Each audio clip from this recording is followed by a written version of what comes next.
all for being. Thank you. I ask that you silence your cell phones or put them on vibrate if you have one, please. I'll do a roll call. Commissioner Brokaw. Present. Commissioner Lundvall. Not present. Commissioner Dolovich. Here. Commissioner Bell. Here. Commissioner Masterson. Here. Commissioner Roberts. Here. And I'm Commissioner Ladwig. We have a quorum.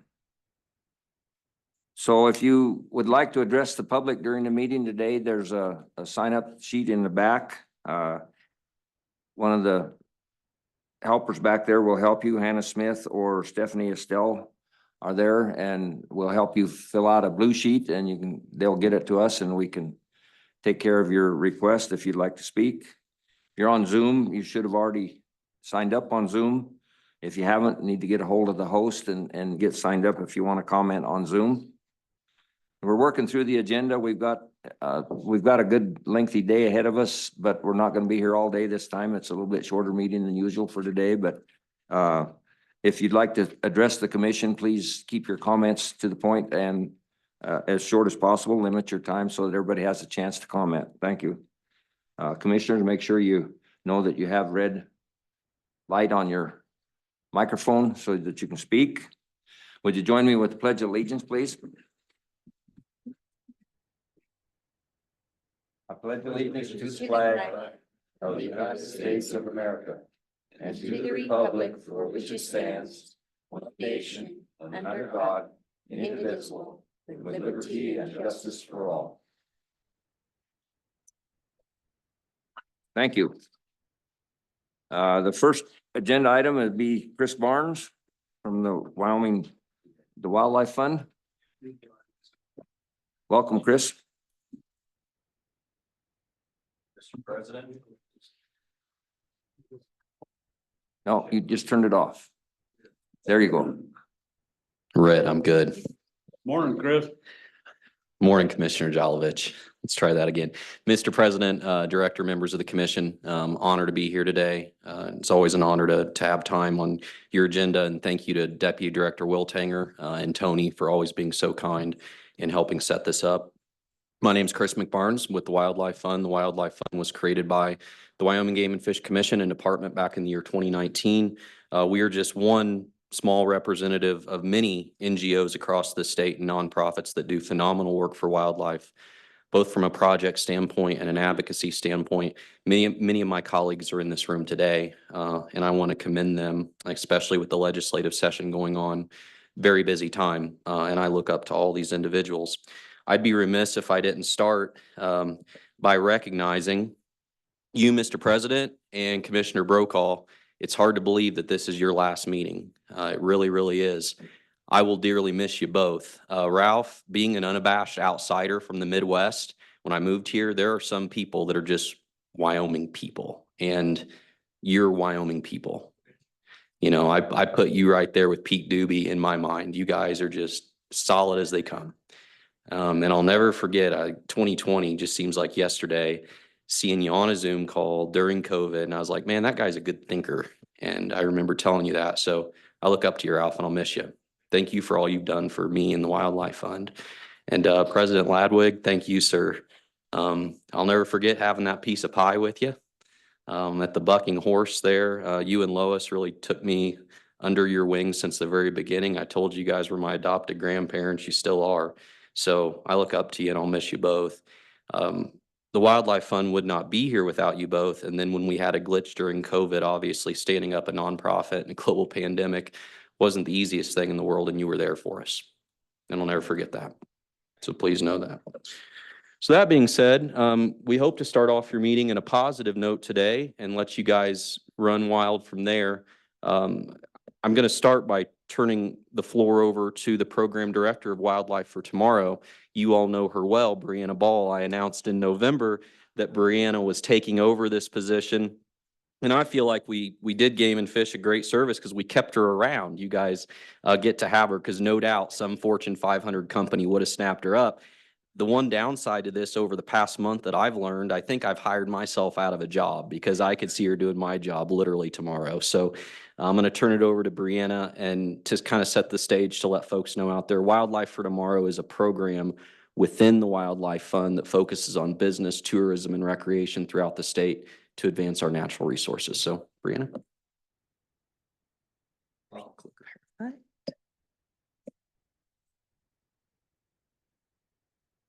Don't think it's working, Wayne.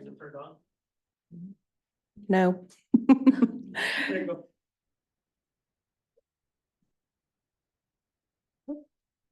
Okay. Hello, President Ladwig, Director Bruce, Commissioners. As Chris mentioned, I'm Brianna Ball, and I now serve as the Program Director for Wildlife for Tomorrow. You may already be familiar with the program thanks to Chris and Taylor, and they have shared the past successes over the past few years with you all. They've made some tremendous strides in the program and building it, and we're now excited to take it to the next level. Today, I'd like to share a little bit more about the program and some of our upcoming plans. So as Chris mentioned, Wildlife Tomorrow inspires businesses that benefit from tourism and recreation to invest in the conservation of wildlife. Historically, the wildlife tourism industry has received the benefits of Wyoming's wildlife, but has contributed little to their conservation. As we know, mostly hunters and anglers are footing the bill for conservation.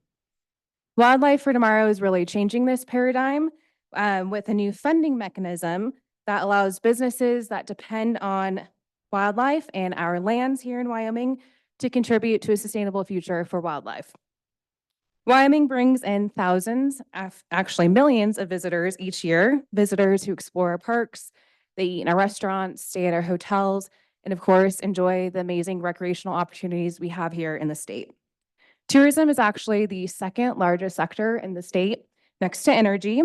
In 2023, 8.7 million people visited the state, and 6.1 million of them visited our national parks to see the amazing wildlife we have here in the state. As of today, Wildlife for Tomorrow has partnered with over 80 business partners and has raised over $400,000. We have actually helped fund 8 projects for the department, and these range from elk research, to sagebrush restoration and wetland enhancement projects. In 2024, primarily through the work of Taylor and Chris, they raised over $160,000 to support conservation projects. And I am the first person solely dedicated to Wildlife for Tomorrow. And we're really looking forward to building this momentum and building partnerships across the state. So over the next few weeks, I will be visiting and attending the Governor's Tourism Conference and presenting on Wildlife for Tomorrow and talking a little bit about our program and the strides that we've made. And we're also working with 2 Wyoming businesses to launch some co-branded products. So to kick off the year and my new role, I'm proud to announce our first large contribution of the year. We believe that this is going to be the start of a great relationship with a wonderful Wyoming bank.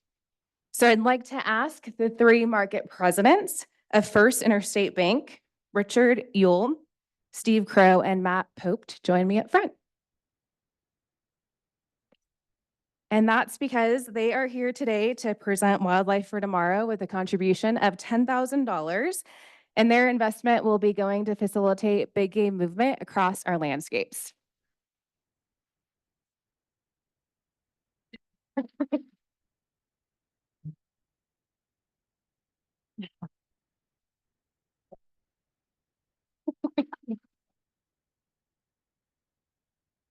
We are deeply grateful for First Interstate Bank's support, and this actually was done in collaboration with the University of Wyoming as well. Their contribution not only reflects their commitment to conserving wildlife here in the state and facilitating big game movement, but also aligns with their businesses, with their core values as a business. Their dedication, though, really goes beyond, I think, their contribution. I think it's evident in just them being here today.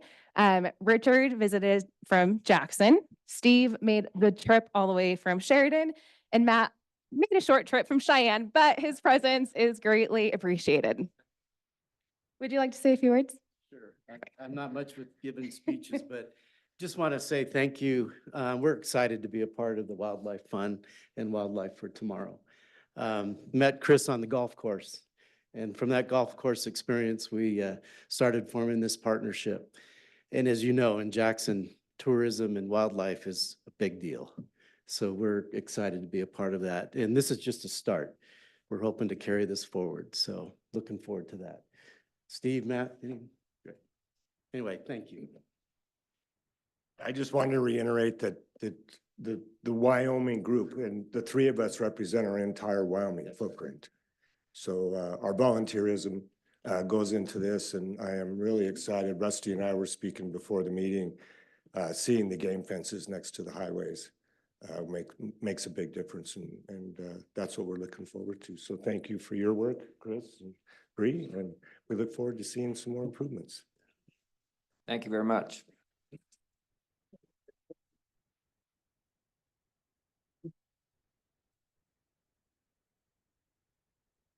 We'd like to get another picture, please.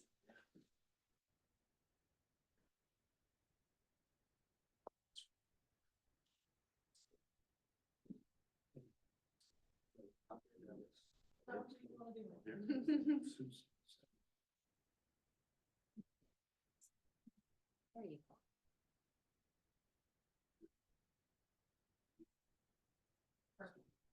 Thank you. Appreciate it.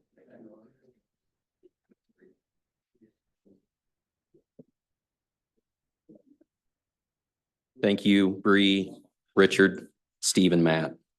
Beginning of a wonderful partnership. We applaud First Interstate Bank. They are a bank for wildlife here in Wyoming. So I am the father of a 3.5-year-old. Lincoln is 3.5 now, Mr. President. Hard to believe. Born in Sheridan, Wyoming, born and bred in Wyoming. And so he loves to read, and I read to him every night. My wife Samantha and I do. And I'm just fed up with reading Pete the Cat and Paw Patrol. If you want to know anything about Paw Patrol, ask me. Biologically, movement patterns, whatever, just ask me. I'm all about. So anyway, I said, we've got to have a book, Game and Fish, Wyoming, that can teach our young people about species in need moving forward. We got to plant that seed when they're young. So we partnered, and Mary is here today, and I'll ask Mary to come up, but we partnered with Mary Fitchner and her daughter Rosalind, phenomenal Wyoming folks right here in Cheyenne. And we created the magnificent Mule Deer children's book. This is co-branded. Chief Gokalia was a crucial part of this. Former Chief Rick King vetted a lot of the biological information in the book. We wanted to make sure that was on point. And then our good friends at the Muley Fanatic Foundation, Josh Corsi and Joey Fagel, were a part of this. So we are pushing this across Wyoming. It's soon to be the top selling children's book in Wyoming, maybe in the West, who knows. And a portion of all proceeds of sales come back to the Inspire a Kid program with the department. So that being said, Mary, would you come up and share a few words? You've been phenomenal to work with through this process. You are so talented. Well, thank you, guys. I just want to say I learned so much about the mule deer. And mostly that you guys are geeks about the mule deer, which I love. Because all of us are geeks about the things that we are passionate about. And it's been such an honor to be a part of this. And my daughter's illustrations are all hand-drawn and watercolor paintings. And I write and rhyme. That's just how I do the best. So my son consulted us on the book. He's a huge hunter, conservationalist. Several of my boys are, but one in particular. And he said, Mom, I don't know how you're going to get some of the challenges of the mule deer into a children's book. And I said, well, I do Kids Speak. So, and I think we did a really good job of highlighting some of the challenges, but also just information about what's different about the mule deer, what's magnificent about them, how they live, how they migrate, all the things that we learned. So we have, every page has rhyme, of course. We say it's narrated by Melody Meadowlark. So she's on every page, and the story is told from her perspective. And so not only do we have the rhyming words, but at the bottom we have a little text box for more facts for maybe an older reader or the parents. And I just love that hopefully we can get the word out to more kids to get outside and find a mule deer and explore this beautiful place that we live that I think we all sometimes maybe take for granted. So thank you for putting your faith in us to do it. And it really has been fun and amazing. So I hope you love the book. Thank you, Cool. Mary. Well done. Thank you. Thank you so much.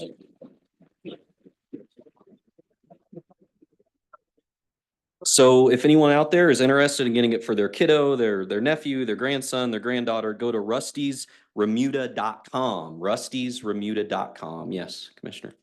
Mr. President, may I? Yes. Chris, there are, and I'm sure in a lot of cities around Wyoming, but in Casper, there are at least 2 programs that give free books to grade school kids. Wyoming reads, once a year, kids get a pack, like a shopping bag of like 3 or 4 kids' books. And anyway, it's a big deal. I don't know if you've thought about reaching out to any of those, but I could facilitate any contact you might want with them if you want to try to talk with them about including it. Thank you, Mr. President. I was just gonna say, I did meet the guy that runs that program. It's been a few years ago, but I think the way I understood it is a librarian or somebody else has to nominate the book. Like I can't do it.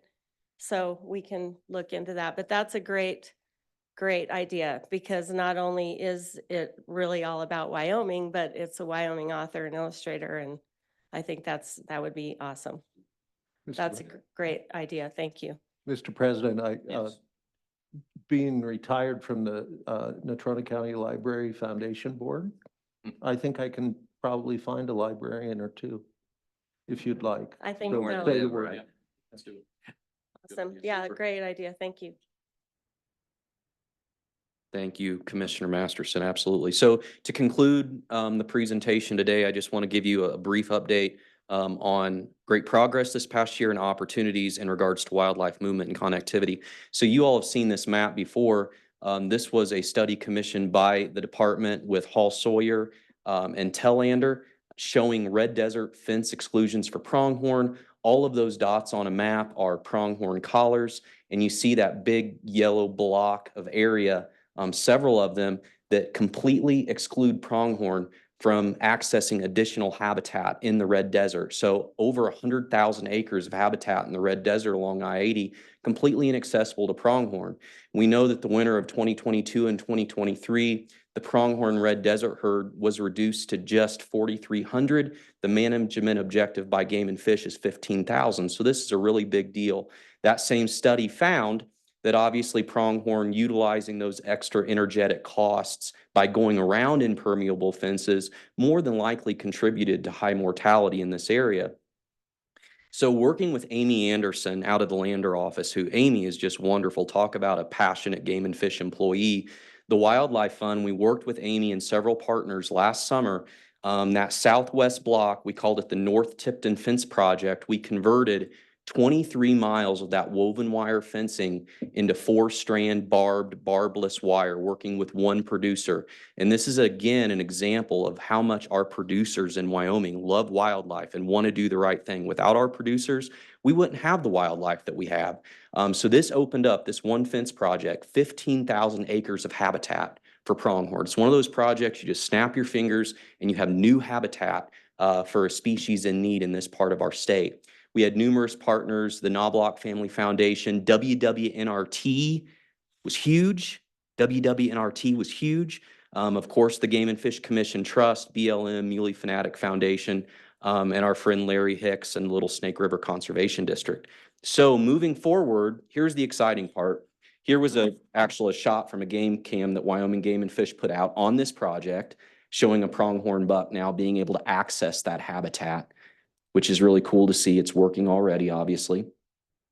But the cool part moving forward is I'm here to announce today a $1 million gift $1 million from the Knobloch Family Foundation to tackle more wildlife-friendly fence projects and open up this habitat, not only in the Red Desert, but in the upper Green River region. So with this money, what we're going to be able to do is I already have executed a grant agreement with Game and Fish. I just need the deputy director's John Hancock on that, has the AG's approval, and we're going to send $221,000 to Game and Fish for an AWAC, an at-will employee contract. So we'll have a full-time fence coordinator that's all they'll do in these two regions, work with landowners, work with governmental entities, help pool funding. I mean, Troy Fiesler and Amy Anderson, they're wonderful people, but they're not robots. I mean, they have so many other things on their plate.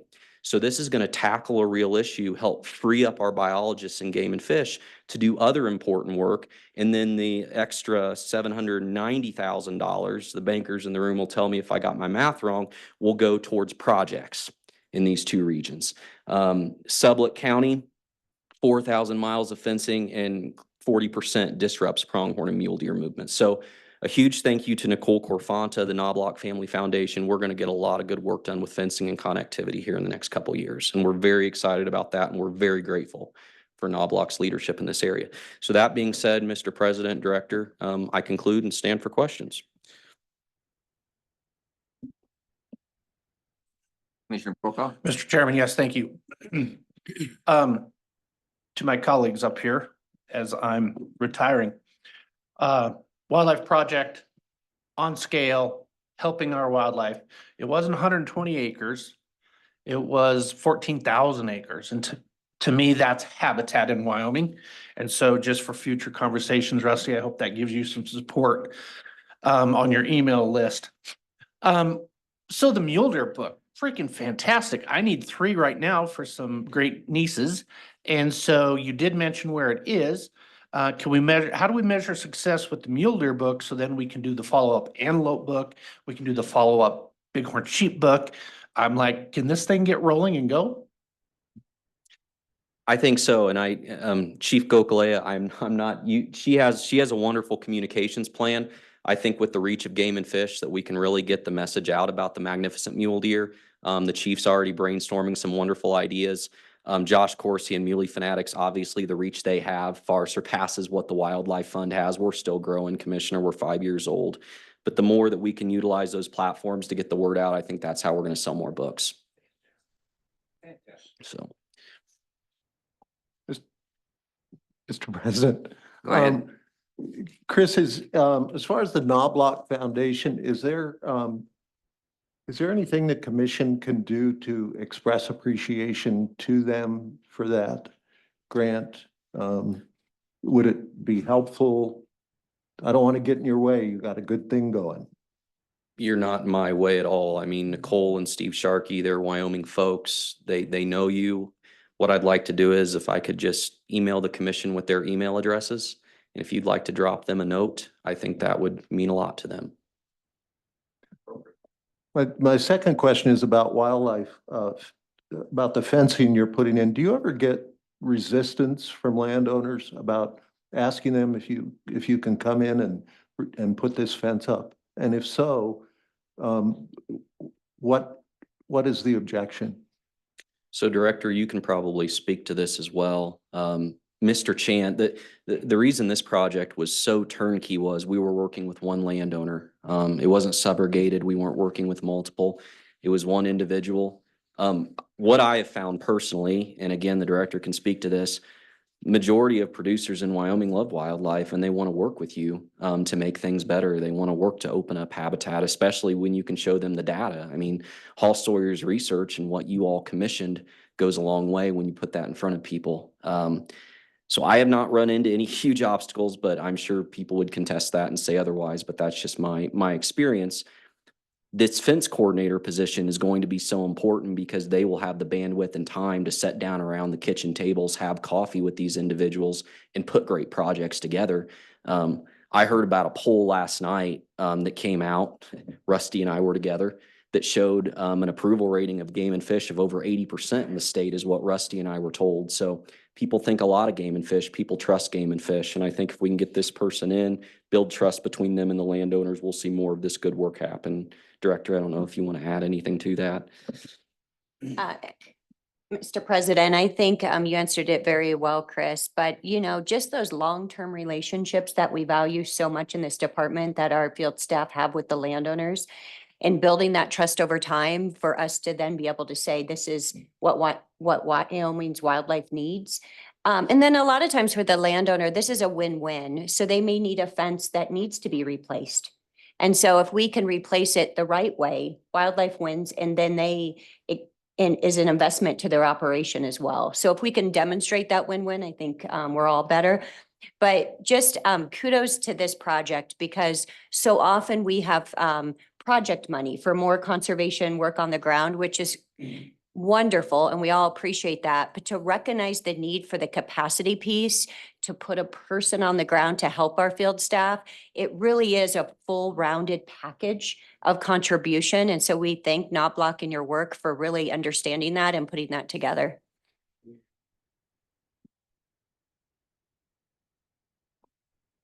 Thank you. Everybody knows it's Ralph and my last meeting. And we were here when we started this project. I wasn't on the board to select you, but I'm so thankful that they selected you to be in charge of this project because you're a bulldog and you've done so much for the state of Wyoming. Phenomenal. Well said. Thank you. Thank you, brother. All right.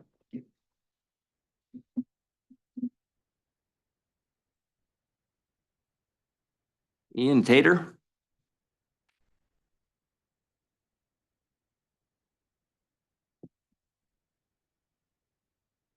Good morning, President Ladwig, members of the commission, Director Bruce. I'm really excited today to be up here to talk to you about Mule Deer Initiative and Platte Valley Habitat Partnerships. But as you well know, it's difficult to go after a guy as eloquent as Chris. And so I'm in the unenviable position of following Chris McBarnes.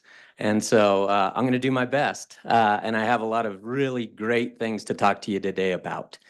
So we've got a lot of slides to get through, and I want to be able to move through them, but I want to make sure we have a lot of understanding because there's some moving parts here. So why don't we jump right in? Platte Valley Habitat Partnership, as the commission may know, this is one of the older allocations of money that the commission set aside for habitat projects in the Platte Valley. This money dates back a little ways, and we're excited to say that so far we've put out of that initial $500,000 allocation, we've put about $412,000 on the ground. And this is the part that I want to make sure everybody understands. So as you can see here, there's $18,000 restored to PVHP. And you may ask yourself, what does that really mean?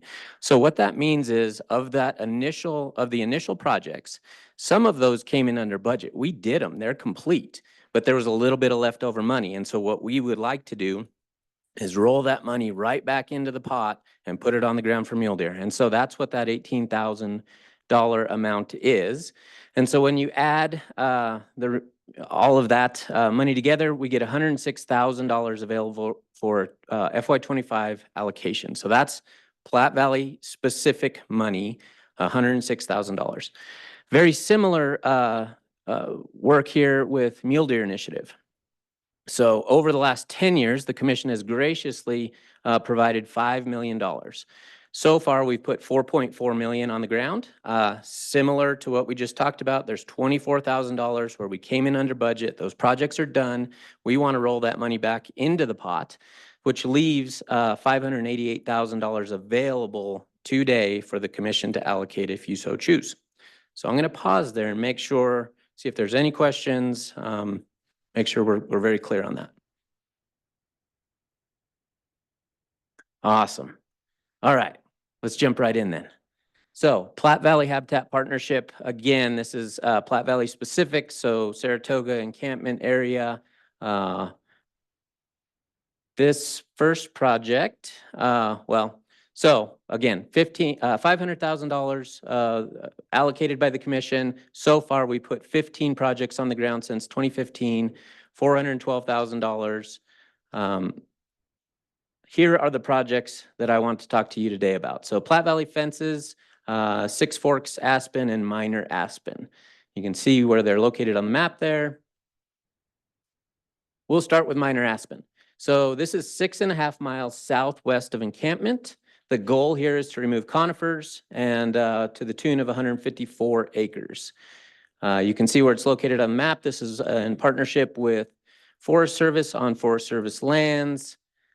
Here is the project polygons. In the black outline are those polygons. That's where this project is located.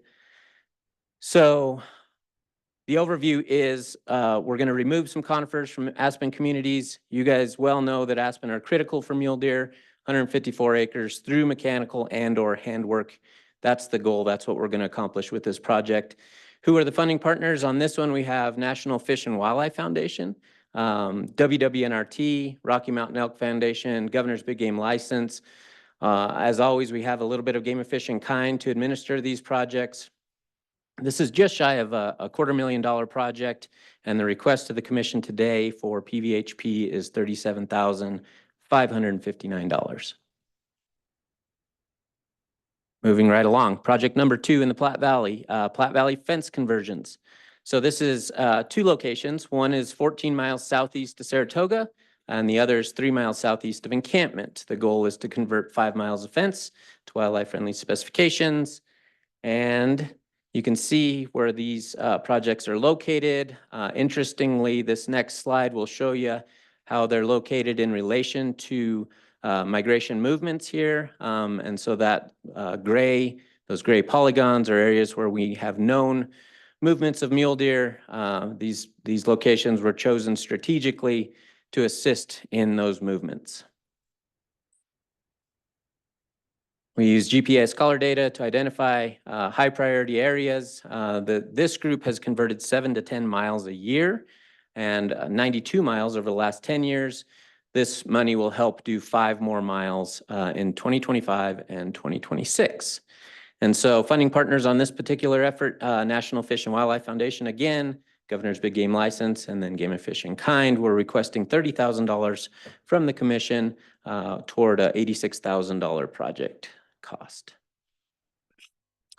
Last project in Platte Valley that I want to talk to you today about is Six Forks Aspen and Riparian Enhancement.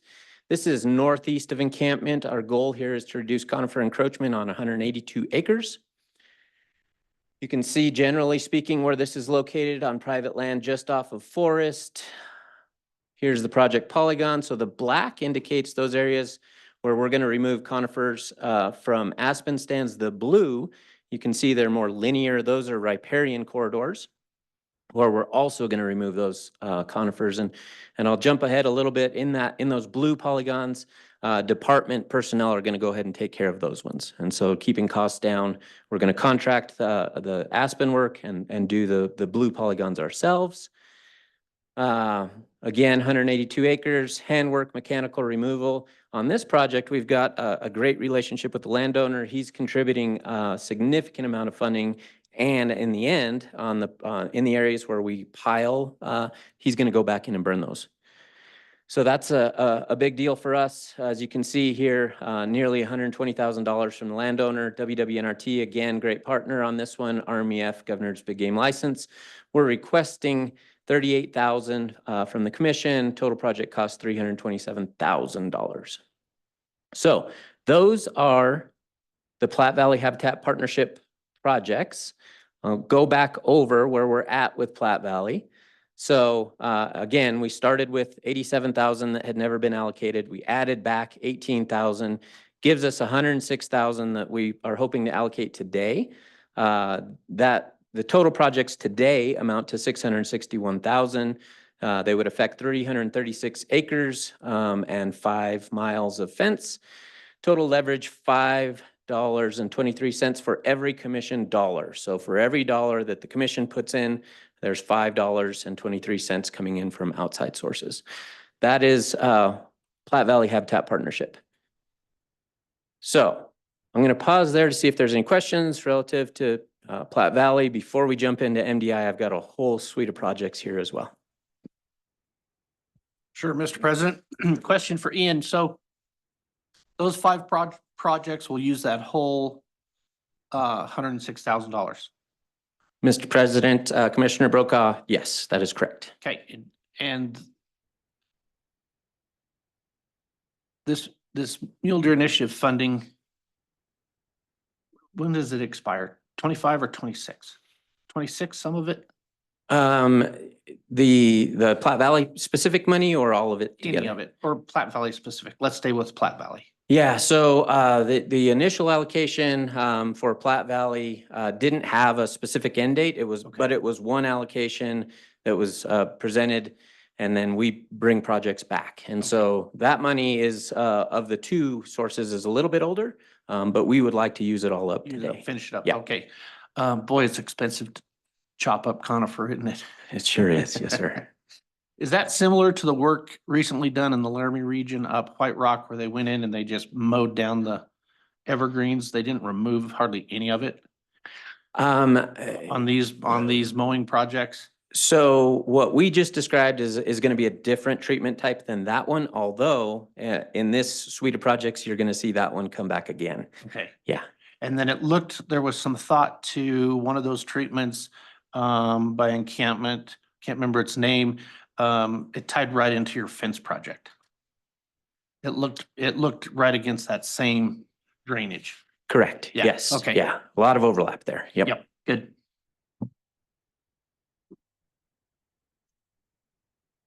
All right.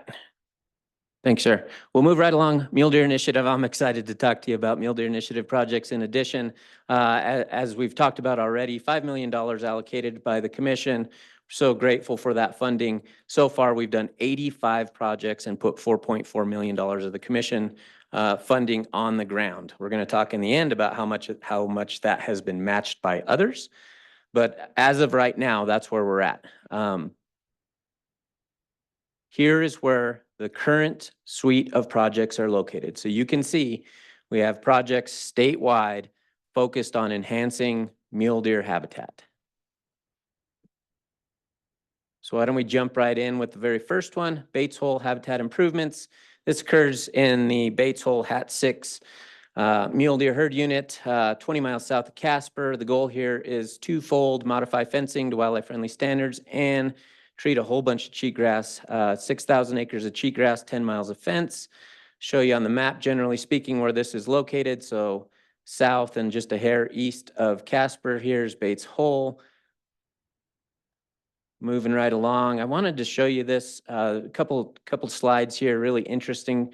So the slide on the left depicts, those are GPS data points, and helped us identify an area of focus to do work. Again, we're really leveraging technology and GPS collared data sets to help us make good decisions. And along those lines, if you notice the one on the right with the red dots, so this is really new and interesting. We're excited about the possibility of leveraging this sort of data into the future.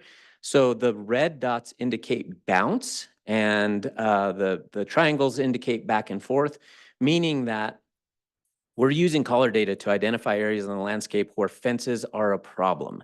And you can see some linear aspects associated with this work. And so this collar data is really helping to identify those areas where we can go in, modify fences, make it easier for them to move back and forth. So again, leveraging technology to make good decisions. That's the example here I wanted to show you.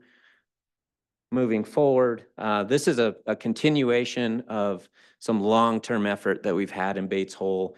It overlaps really important ranges. Again, 10 miles of fences to be converted, 6,000 acres of cheatgrass. Big funding on this one. We've got WWNRT money to the tune of $800,000. We've got National Fish and Wildlife Foundation money, $500,000. BLM, Governor's Big Game License, certainly in kind from a whole variety of folks. $1.4 million on this effort. Request to the commission today is $70,000. Okay, we're going to move right Mr. along. President, may I? Sorry. I'm sorry, and on the maps that you showed, the red dots, you said bounce. Sorry to be ignorant. What is that? What do you mean? Yeah, Mr. President, Commissioner Masterson, thank you for asking. I should have done a better job of explaining that. So what I mean by bounce is in this instance, a deer came up to that fence and was unable to cross. It came back. And so all that means is they essentially bounced off the fence, if you can envision that. And so that's what that's depicting there, is they had trouble crossing. They stopped.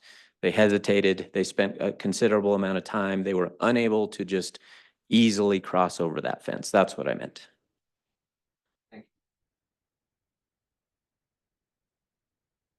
All right, let me get back. Cokeville Wildlife Friendly Fence 2. 2 implies you've seen it before, and in fact you have. Last year we talked about this project. This is Wyoming Range, 5 to 12 miles north and east of Cokeville. The goal here is to modify fences, 25 miles worth. In fact, you can see this area on the landscape here, Cokeville at the bottom, wildlife friendly fences, more or less where we're going to work up on the north and east of Cokeville. This is again leveraging caller data to help us make good decisions. The red is where we intend to invest money in these fences. And the lines, which are a little hard to see, but kind of that pinkish shade, are collar movements, indicating that deer are using this area. And so these fences have been chosen because they overlap with a lot of that movement and are intercepting that movement. You can also see previous years' worth of work that we've already accomplished in this area. And so again, continuation, the last couple of years, we were able to convert with the commission's funding 17.2 miles. These are pretty tough fences for wildlife to navigate. The goal is to remove one of them completely. There will be a fence that is no longer on the landscape after this is over. And really, this is done in collaboration and partnership with many, many partners, including NRCS and their EQIP and RCPP programs. Funding partners on this one, NRCS, National Fish and Wildlife Foundation. Landowners, again, always a big component to these projects, and their long-term maintenance costs are reflected there. Total project cost $807,000. The request to the commission today, $50,000. Moving right along, Dry Poison Creek Beaver Dam Analogs, BDAs. This is located in the Upper Powder River Herd Unit south of Buffalo. Goal is to enhance riparian habitat and improve hydrologic function. We're talking about 3 miles of stream here. You can see where this is located, south of Buffalo. This project happens to occur on state land. What I would call attention to here is every one of those dots indicates an area in which we intend to install a beaver dam analog. And so we've got a lot of work to do on this one, and are pretty excited to be able to make a meaningful difference on this stretch of stream.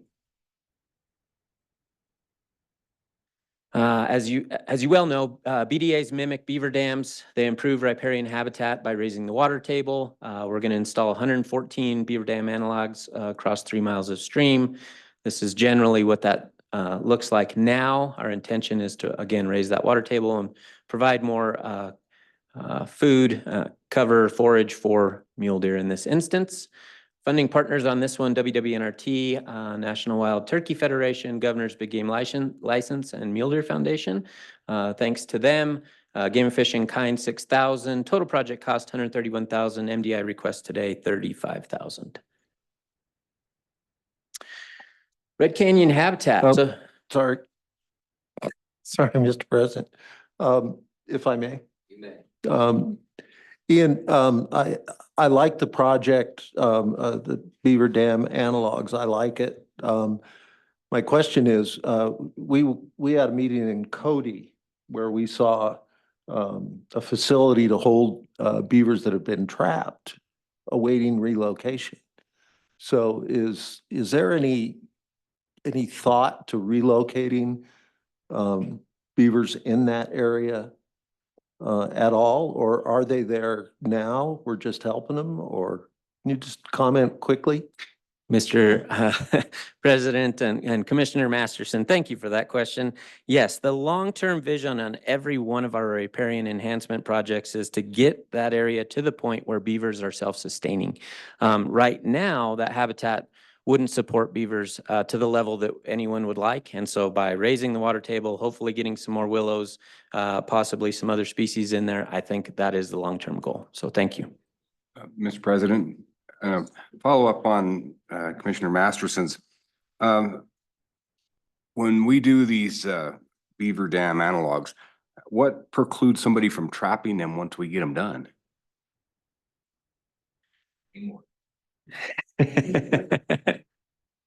Mr. President, Commissioner Roberts, yeah, that's a good question. And certainly that's something we keep a keen eye on.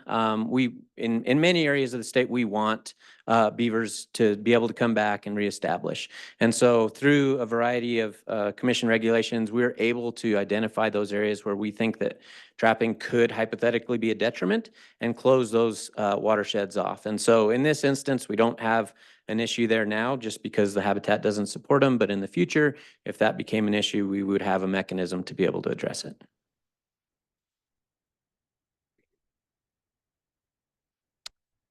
Okay, Red Canyon habitat. This is a conifer removal project in the Southwind River Herd Unit, 11 miles southeast of Lander. Goal here is to remove conifers from mixed mountain shrub and sagebrush steppe habitats. We're talking about 300 acres during this particular phase. You can see where this is located.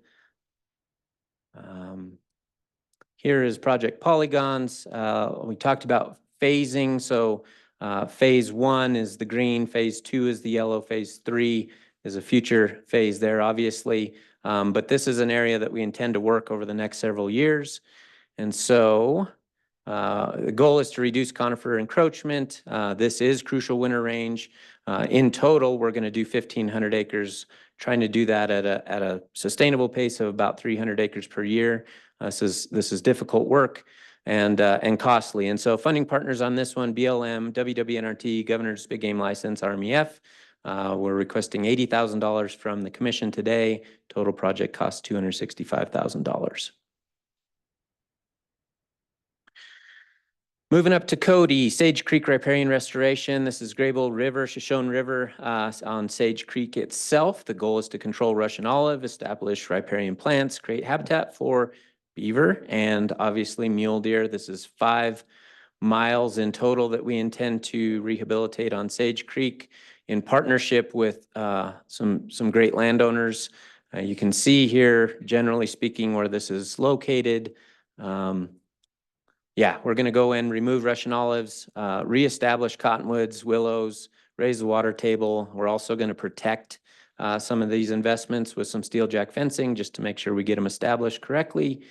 Funding partners on this, WWNRT, Sagegrass Local Working Group, Mule Deer Initiative, previous phase, and Governor's Big Game License. Landowners, again, big help on this one. And total project cost $324,000. The request to the commission today is $25,000.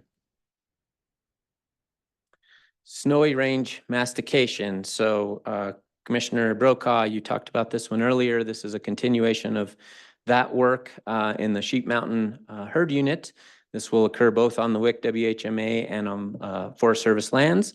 The goal is to remove conifers and promote aspen and mixed mountain shrub habitats. We're talking about doing this across 245 acres in 2 locations. You can see one up here near Arlington and the other one all the way south of Woods Landing. Yeah, these are the project polygons. The one on the right is actually the WIC one. You can see the purple there. That's the goal, is to work in that area. And then the one on the left is the one south of Woods Landing. Those are project polygons. We're working in conjunction with the Forest Service. We're going to go in and chip that up. So 245 acres, removing conifers, and then we do have a plan here to come back afterward with some prescribed fire and really try and reset those vegetative communities. Funding partners, WWNRT, $300,000, Rocky Mountain Elk Foundation, Governor's Big Game License, Muley Fanatics, and Mule Deer Foundation. Laramie Rivers has been a great partner on this with us, and certainly they're a big help. Total project cost $422,000. The request to the commission today, $88,000. Trout Creek, we're back to Cody. Upper Shoshone Herd Unit, 15 miles west of Cody, remove conifers from Trout Creek drainage across 229 acres. This is where it's located. You can see Buffalo Bill State Park. So we are west of there.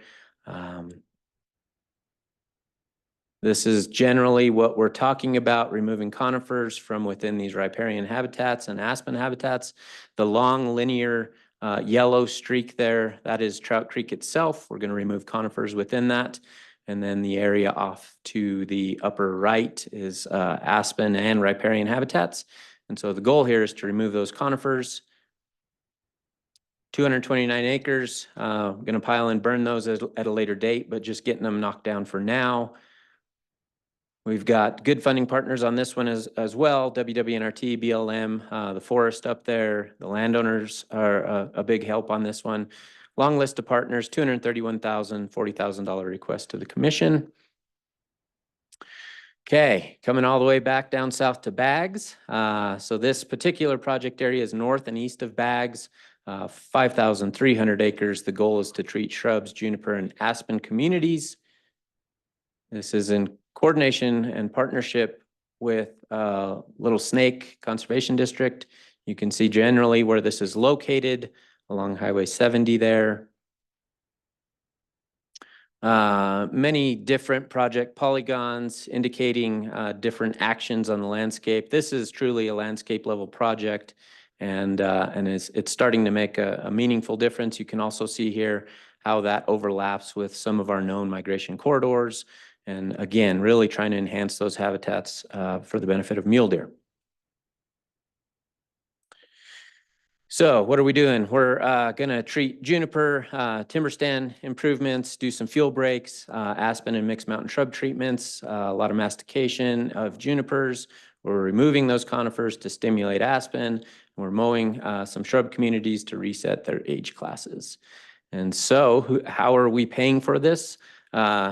Certainly, again, this is a coordinated effort with Little Snake leading the charge, but U.S. Forest Service has already committed $2 million to the effort, BLM $800,000, WWNRT is in it for $750 on this phase, NRCS, Mule Deer Foundation, Little Snake, Governor's Big Game License, Muley Fanatics, Bow Hunters of Wyoming. You can see, obviously, this is a big, big deal, $4.6 million project. The request to the commission is $100,000 today.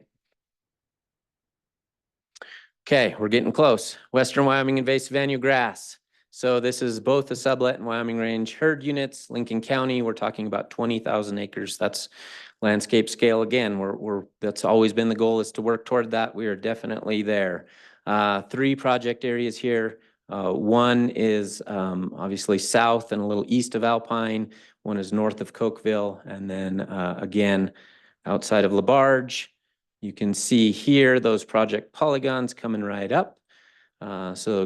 Grays River, North Cokeville stuff as well, and then LaBarge, big project areas. This is an attempt to make a meaningful difference for those mule deer that we all hold near and dear.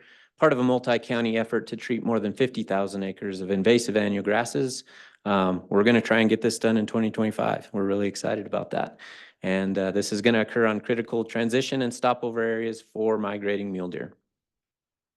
How are we paying for it? WWNRT has graciously provided $1.4 million. BLM's in it for a lot.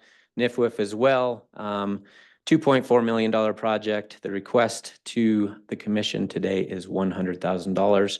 We couldn't do this without the help and support of our weed and pest districts. They are a huge part of this as well. So similar to Platte Valley, just want to provide an overview now that we're through those projects. So at the beginning of today, we had 563,000. We added back 24,000 from projects that came in under budget previously, which gives us $588,000 to put on the ground for the benefit of mule deer. For the projects I just talked about, that's 10.7 million, leveraged at 17.25 to 1. So for every commission dollar, there's $17 coming in from other sources. 10 mule deer herds, 32,000 acres, 35 fence miles, and 8 stream miles.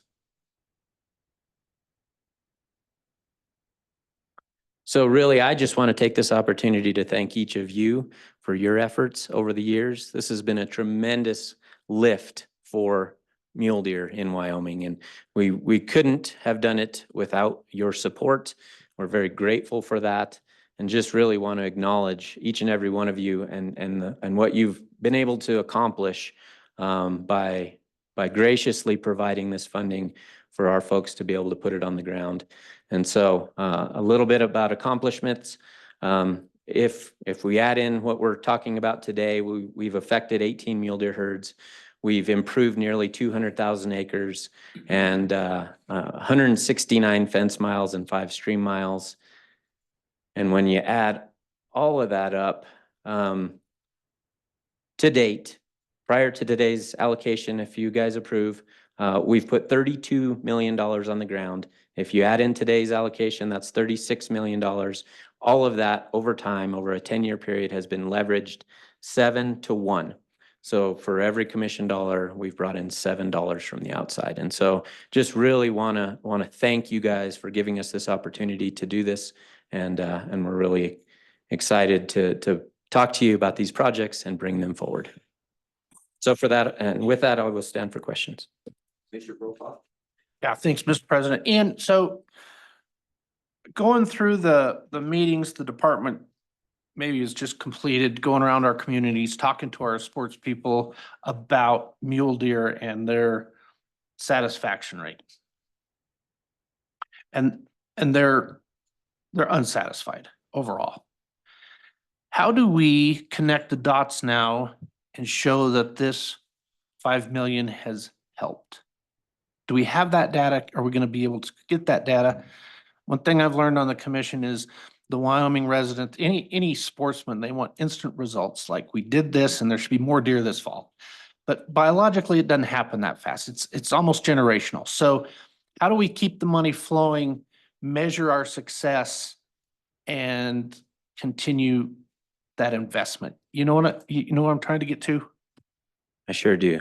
Mr. President, Commissioner Brokaw, fantastic question, and certainly one that is at the forefront of my mind as well, right? We've been working hard at this for quite some time. How do we demonstrate success? The investments that we've made really are long-term investments and aren't necessarily intended to show immediate results, which is a bit of a disconnect, right? Because certainly folks are used to, in many other aspects of their life, some sort of immediate response. And so that's been one of the things, one of the challenges with doing habitat work in general, right? Is connecting those dots. I will tell you, it is a very difficult thing to do, but we certainly have some bright spots and some areas where we have seen improvement in terms of vegetative response and in some areas in terms of population response. Those things, though, are hard to tie back exactly to the habitat treatments and the other actions that we've undertaken. And so that is a challenge. So in order to move that forward into the future, so as we've talked about, despite our interventions and our hard work, mule deer populations still aren't performing at the level that any of us would like, right? And I'm at the tip of that spear. This isn't where I want them to be. And I know I speak for the department on that as well. And so in relation to what you brought up with the mule deer meetings and previous to that, the hunter attitude survey, we've really polled the public and asked them, what do they want? And so now I think it's our job to take that information from the mule deer meetings and from the previous hunter attitude survey, sit down with that and really evaluate it and try to understand, how do we move forward from here, and how do we begin to connect these dots from our actions into what the public wants and expects from us. And so I would ask that over the next several months, we take the time to do that and really try and connect those dots and identify a new path forward, if you will. Mr. President, this is money that we're going to vote on. We've already allocated this money prior, right? Okay. And I got one, starting from the premise of no stupid question. Isn't a white pine a conifer? And so, and white pine's really beneficial for our animals? Mr. President. Remember, that was starting from a no, there's no dumb question, remember? Absolutely, absolutely, Mr. President. Commissioner Roberts, you are correct. Every species of conifer has a place in the ecosystem, right? And certainly white pine has a special place for certain species in Wyoming. The actions that we're talking about here really aren't talking about treating white pines. That's not really what we're trying to do. In a lot of instances, when I talk conifer, we're talking juniper, we're talking lodgepole pine. And so, yeah, that's a little bit different species, but you're absolutely correct.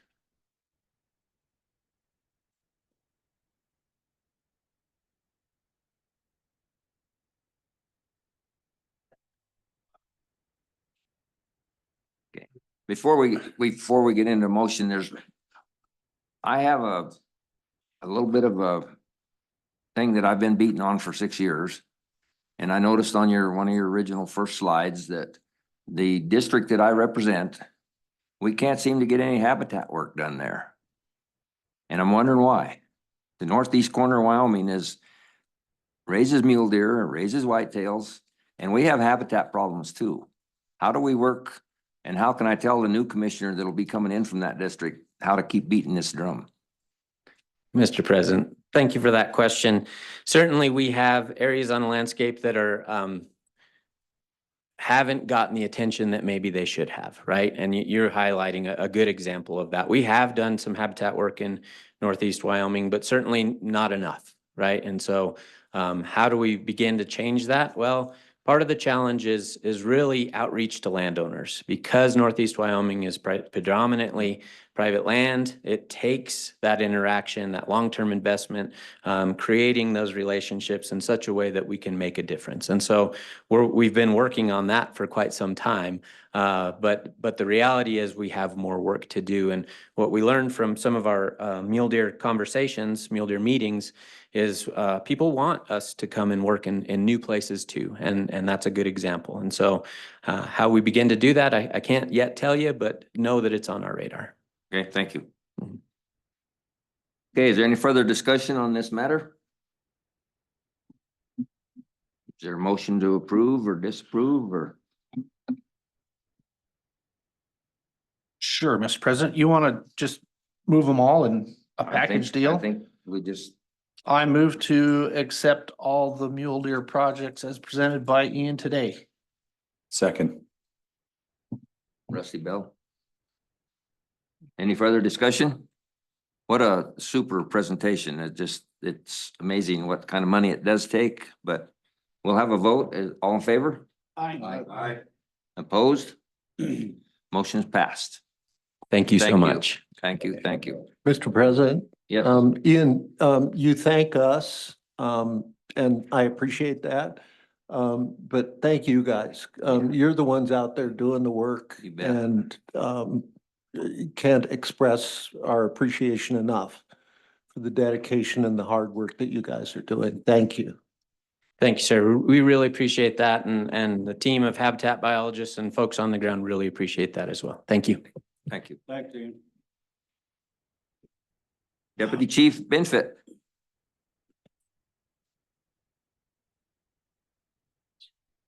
More mule deer conversation. More mule deer conversations. Good morning, President Ladwig, Director Bruce, members of the commission. So I'm here to give you guys kind of a short and sweet presentation today, just to give you a little bit of a synopsis of our mule deer public engagement process, and then let you guys know where we intend to go from here. So just for the benefit of everybody, I'd like to kind of start off. Dropping something. Just start off and remind folks kind of what we did and why. So as we all know, as Ian just pointed out, everyone in this room is fully aware mule deer populations have been struggling for a long time. We're going back decades now. And more acutely, we had an extremely severe winter just 2 years ago, particularly in the western and southern part of Wyoming. And that resulted in some unprecedented mule deer losses in portions of the state. And really is, we've had members of the public long express concern and frustration over declining mule deers. And stemming from that severe winter 2 years ago, some of that concern has kind of reached an all-time high, it's fair to say. And so I guess coming from that, we really felt like it would be the best interest of the department and the public to convene some mule deer public engagement process statewide. So really is what we did is we had a threefold goal here with this process. First of all, this process was one of the biggest benefits of this entire process is to provide an avenue, a face-to-face opportunity for the public to meet with their local wardens and biologists in an informal setting and specifically just to talk about mule deer. We didn't have any regulations to present. We didn't have any proposals to present. Our goal was simply to hear from the public, and that's what we did. And second of all, we wanted to ask the public, what are your ideas? What can the department do to better conserve mule deer and hopefully bolster mule deer populations? You guys just heard from Ian with an excellent presentation. Those are the types of things we want to talk to the public about, but we really wanted to hear from the public what they think we should be doing. And then thirdly is recognizing the state of mule deer and the declines and the struggles that those populations are facing statewide, and that nothing's going to turn around overnight. How do you, the public, want us to allocate your hunting opportunities going forward? So with that, what did we do? So we held a series of meetings around the state. In total, we held 38 meetings. We had 486 people attend these meetings. And from that, we had some comments that were furnished to us, formal written comments. And then we also had an awful lot of input that came from the public at those meetings. So I do not have a summary or a synopsis of that input to present to you today. We actually have a qualitative biologist, Dr. Christy Palmer with UW. She's actually going to be analyzing these comments and synthesizing them for us. And the goal there is to have those comments back to us by mid-February. We then intend to take those comments and meet with the Wildlife Division and see where we go from there. So I guess, one of the things that we really need to look at and understand is what did we hear from the public? All of the guys and gals in red shirts that stand up in front of the public have heard concerns expressed about mule deer their entire careers. So what did we hear from the public? Did we hear anything new? And we also need to understand where those public sentiments lie throughout the state. So are there regional sentiments expressed that may vary across the state? So for example, in my former stomping grounds in Northeast Wyoming, we've long heard, hey, you guys need to look at things like a resident region concept. In some of the central Wyoming portions, we hear things like you guys need to consider going limited quota statewide. In Western Wyoming, we hear a much stronger sentiment for maintaining general seasons. So we really have to synthesize that, balance that, and understand across the state where these comments are coming from. So I guess the next path forward for us is to synthesize this information, figure out how we're going to use it. We also have to balance this information with all the other input that we receive. As standard operating procedure, we ask the public to furnish us comments through the harvest surveys. Every year we get thousands of comments from hunters just as they fill out their big game harvest surveys. We have, and Ian referenced it again, and you guys have heard a presentation on our statewide hunter attitude survey that was just launched in late 2023. In that survey, we heard from almost 8,000 resident mule deer hunters across the state. So this is just one more piece of the puzzle that we need to consider as we chart a path forward. So I would be remiss if I didn't mention this, that as we go forward and try to figure out what we need to do, we need to acknowledge what any changes in hunting seasons will and will not do. Changes in hunting seasons, if broad scale sweeping changes in mule deer hunting seasons occur stemming from this effort and with all the other input we receive, we need to remind folks that that's not going to put more mule deer on the ground. Any changes to hunting season structure that we do, whether it was a statewide limited quota thing, resident regions, or if we don't do anything, is not going to put more fawns on the ground. Our hunting seasons in Wyoming are already so conservative. We don't harvest mule deer does in any meaningful level in the vast majority of the state. And we need to just manage public expectations. Because it is fair to say that there are folks that we hear from constantly that advocate for wholesale sweeping changes, and they think those changes to hunting seasons are actually going to help mule deer. And really is what this is it's changes in how we actually allocate mule deer opportunity going forward. And I would like to remind you guys that it's not entirely doom and gloom everywhere. Yes, mule deer populations are at unprecedented lows going back several decades in corners of the state. But there's a little bit of good news on the horizon. You know, just this year, the regions that are reporting back to me are reporting, in some cases record, but in other cases, well above average fawn production this year. We've had a fairly mild winter, well, a really mild winter in most of the state, although we're starting to see a little bit more of a regular moderate winter in parts of the state, western, southern Wyoming. So, but we do anticipate overwinter mule deer survival to be high. And we think we're going to start putting a few more deer back on the ground. So that's a positive thing that I think we all need to recognize. And I guess the last two things I would like to say is I would like to really thank everybody within the department. This was a lot of effort that took to develop this public engagement process. There was a lot of behind the scenes work to develop informational materials for our folks. It was a real benefit to us internally within the agency. We have an awful lot of new wardens and biologists that maybe aren't quite as versed in these issues because they haven't been dealing with it with decades. But, you know, we were able to pull together a whole bunch of information and they can see some even historical documents, things that have been tried, things that have been discussed in the past. So that was really beneficial for us. And we've also made a bunch of this information available to the public too. There was a lot of help from our communications division to advertise this effort. And I really appreciate that. And I know even many of you attended some of these meetings. So, and I think that's really, really meaningful for the public to see their local commissioners at these types of meetings. So with that, I guess the last thing I would say is whatever comes out of this process, we've got more work to do. We intend to come back and talk to you guys again in March with the synthesis of our comments and what we intend to do going forward.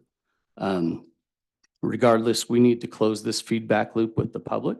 We need to tell them what we're going to do or what we're not going to do and why. And with that, I'll stand for any questions. Commissioner Masterson. Thank you, Mr. President. I appreciate your presentation and have a couple of questions, a couple of comments actually first. I was lucky enough to attend two of the meetings and I thought the format of them was fabulous. To take the wardens, you know, table to table and rotate them among landowners.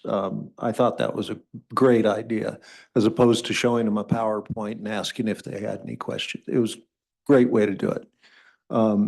And it seemed like you got great feedback. I cannot emphasize enough to me how important it is that you do exactly what you said, and I know you will. Follow up with the communication back. You know, because we don't want all this good work and you synthesizing all this and coming to a conclusion and not getting the conclusions back to those people. Because they don't want to think, you know, it's just gone into a black hole and I'm not going to any more meetings. So to me, that's essential. And I don't know how you do it. But I think communicating back what you heard, what you're going to do, what you're not going to do, and the goods and the bads of why. Here's my question. I talk to people who say, I'm not gonna hunt any mule deer this year because I want more fawns on the ground. Okay? There is a belief that not hunt, like if we just banned mule deer hunting, all of a sudden there'd be a population explosion. So how do I explain to them that our hunting seasons will not impact the number of fawns on the ground? So President Ladwig, Commissioner Masterson, that's a really good question, and it's something that we hear constantly. We hear that every year.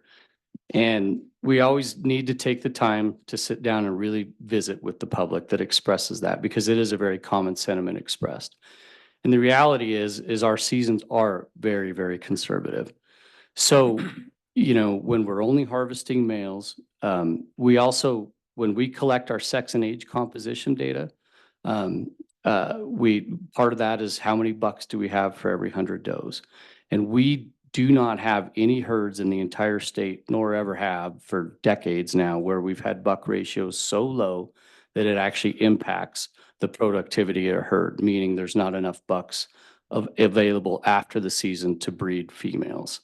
So impacting pregnancy rates and fawn production and things like that. So the other thing I like to point out to folks is when we look at the suite of management options we have in the state, going from general seasons clear to very, very conservative limited quota seasons. And I'll use the Casper area as an example. Mule deer populations are struggling in those very conservatively managed areas every bit as much. And then you take something near and dear to your neighborhood, Commissioner Masterson, Deer Area 67 is in the central portion of Casper Mountain. There's not been a single hunting season, even a buck harvested legally since the 1940s. It's the only closed area in the state. And mule deer population trajectories, even in a place like Deer Hunt Area 67, have gone the same way. So it's really, these changes to hunting season structure are really all about what that does and doesn't do for the hunting opportunity. Thank you. Mr. Brokaw? Yeah, Mr. President, thank you. Justin, excellent work. And I think this component, excellent work by the department to go out and do those meetings. And I got to go to several of them and how different each of them were. I think your analysis by region is going to be critical.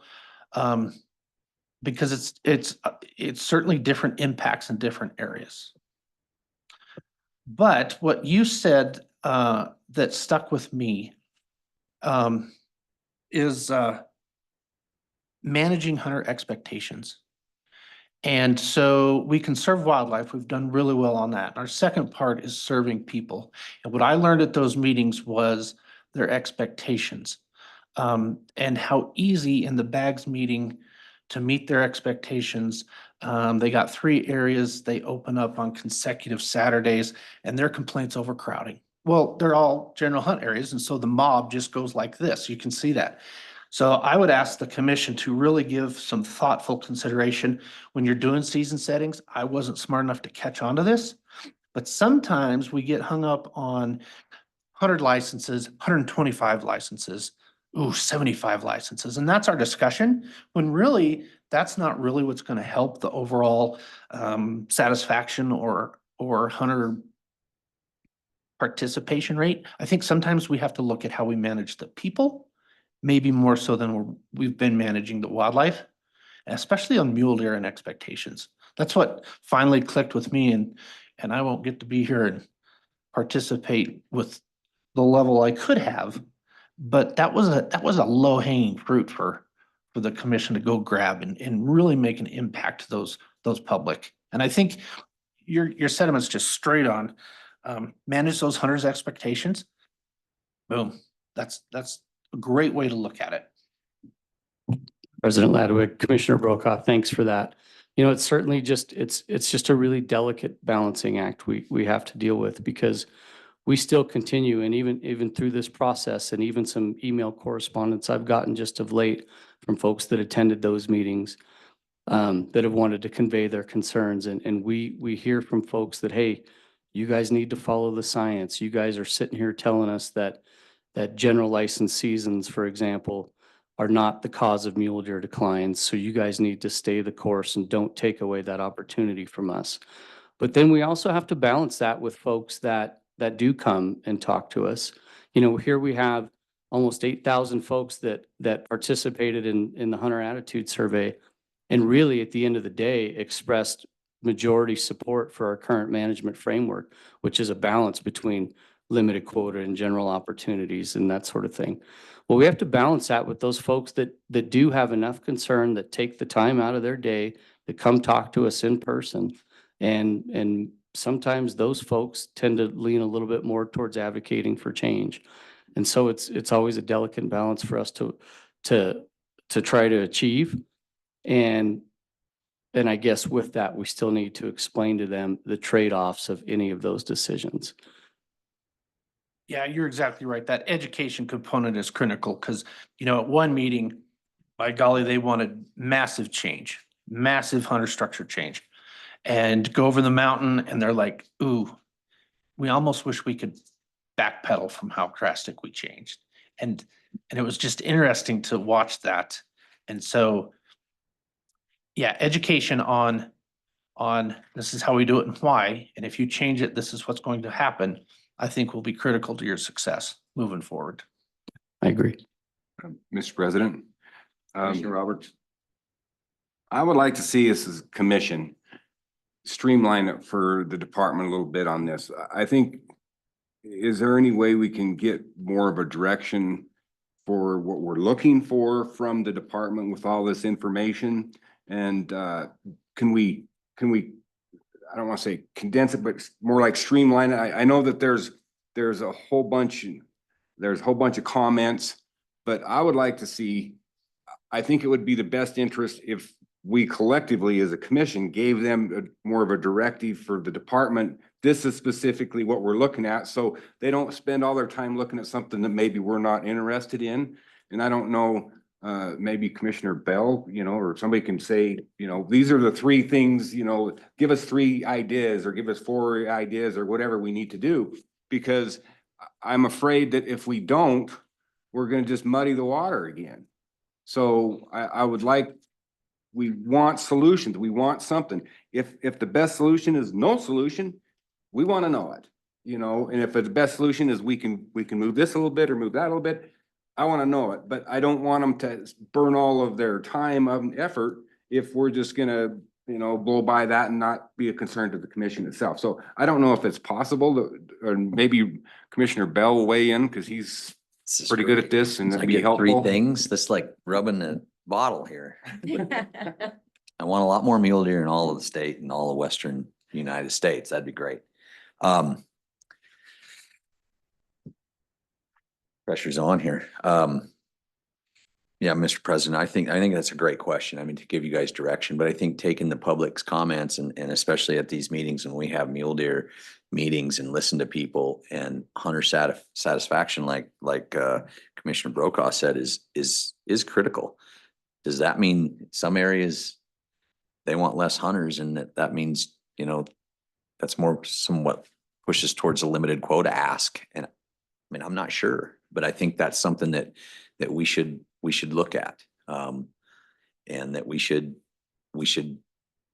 at least consider in certain places. You know, certainly my side of the state and my corner of the state is much different than your corner of the state, and with public land and those kind of things. And so the public sentiment is going to be a lot different, but certainly it's going to be different on the way that how that opportunity looks on the ground.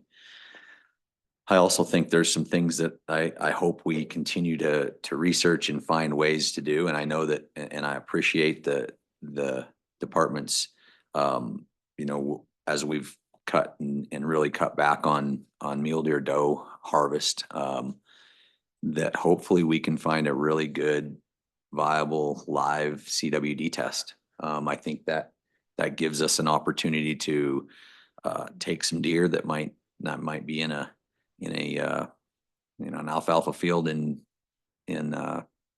KC and take them over to Pete Doobie's place or somewhere over on the Powder River and watch those deer, see if they move back, see what they do.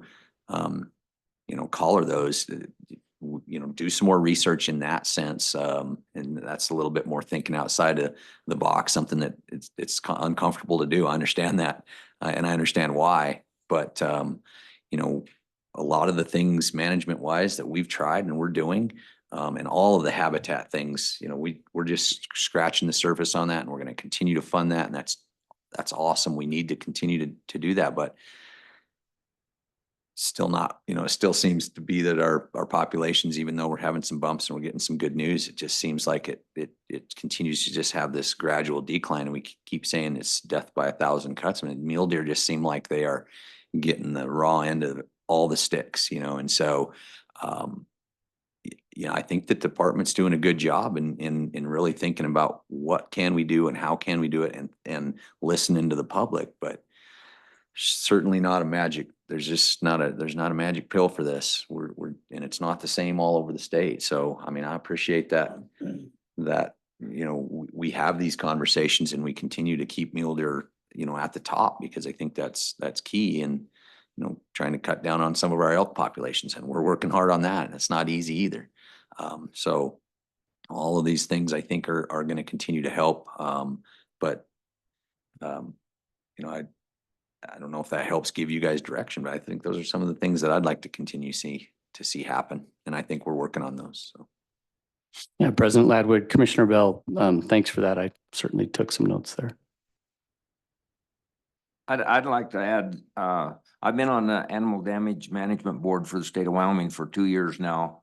And I've had some conversations with some directors, presidents of the local county predator boards.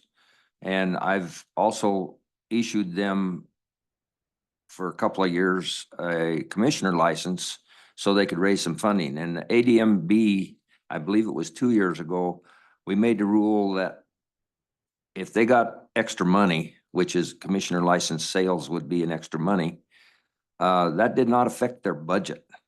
Up to that point, if they got $20,000, they cut their state funding by $20,000. The ADMB did. We changed that rule. So just this last week, I talked to 2 different presidents of predator boards, and they were using that money for intensive predator control in certain areas. And they said they have actually, in their belief, seeing a bigger production in mule deer fawning after the intensive predator control. So that's a part of the system. It's not really the habitat that we think of habitat, but it's part of the system, is that the predators are having to be controlled too. There's a lot of money flowing to the predator boards, but they can always use more. And I know they've really appreciated the commissioner licenses that they've been able to raise extra funds with, especially after they were able to use that extra fund for dedicated purposes. So I think there's, it's not just you habitat folks back there that are under the stick. The predator boards are having to do some work too, I think, to help with this problem. Yeah, President Ladwig, we certainly recognize that's a component of all of this. In fact, for years now, going back over a decade, we throughout the state in an awful lot of the county predator boards, we've had our local wardens and biologists participate in those processes and identify projects specifically for mule deer and antelope targeted predator control work to benefit mule deer and antelope fawn survival in places. And so that work continues to this day. Thank you. Any other comments? President Ladwig, if I may, one closing remark, and that would be, when we embarked on all this process, I can just tell you that there was a lot of risk associated with this. Risk internally that made some of our own folks, and myself included, a little bit uncomfortable. Now, there's never, ever risk with engaging with the public. That's always going to be a good thing, no matter the outcome. But the risk is that we advertise this massive effort to engage folks on mule deer issues across the state. And we still have to balance the information garnered from that effort. And we have to balance that with all the other public input we receive throughout the year. And if we do nothing, that's a risk as well, because there, you know, there's a chance we can alienate some folks. You know, why did we come talk to you? You guys just wasted my time. You're not going to listen anyway. This was all for show. And so we have to acknowledge that. And so regardless of what comes out of this process, whether there are broad scale sweeping changes to mule deer management, mule deer conservation actions are a part of this too. I don't want to forget that. I mean, we just heard from Ian for a half an hour on all the work the department's doing in the habitat world. We've got migration corridor designation. We've got highway crossing projects. That all continues. But regardless of what we do with respect to any changes in management, whether those are broad scale sweeping changes or no changes at all, we do owe it to the public to get back with them and tell them why. Appreciate that. Thank you. Thank you.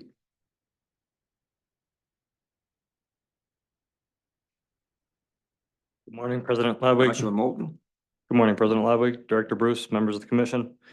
First up, we have two new license selling agents and one late bond renewal.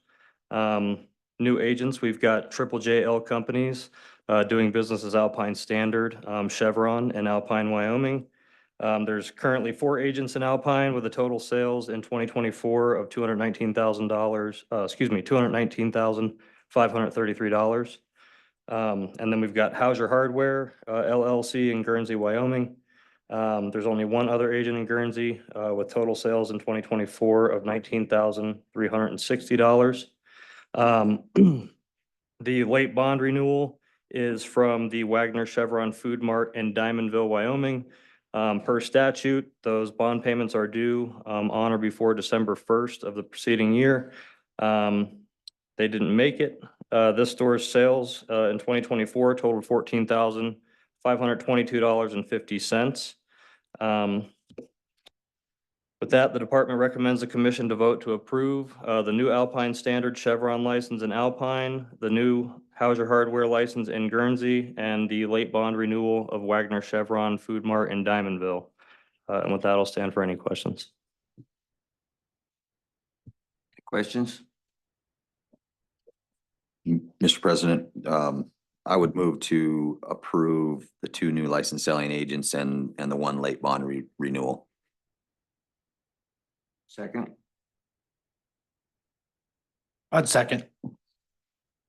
Commissioner Brokaw. Did you get that?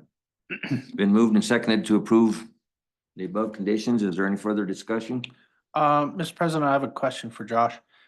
On the late bond, anything, that's not a repeat offender, are they?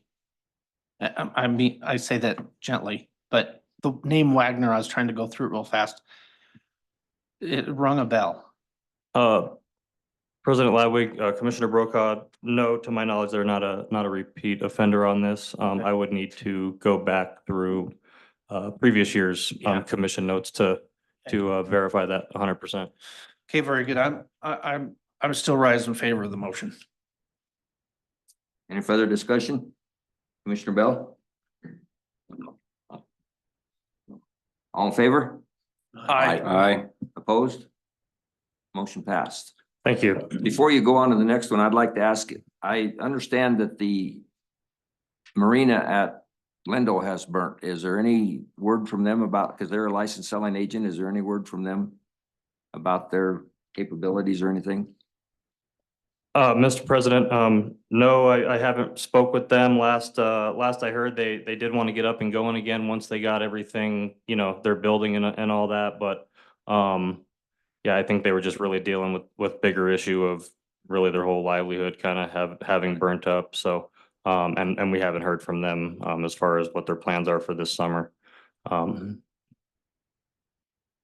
thank you. Mr. President, up next, we've got the update on the agents that there were 2 agents when we met in November that had not yet met the $1,000 in sales annual minimum requirement. As of December 11th, Jim Bridger Trading Post, they did surpass the $1,000 minimum.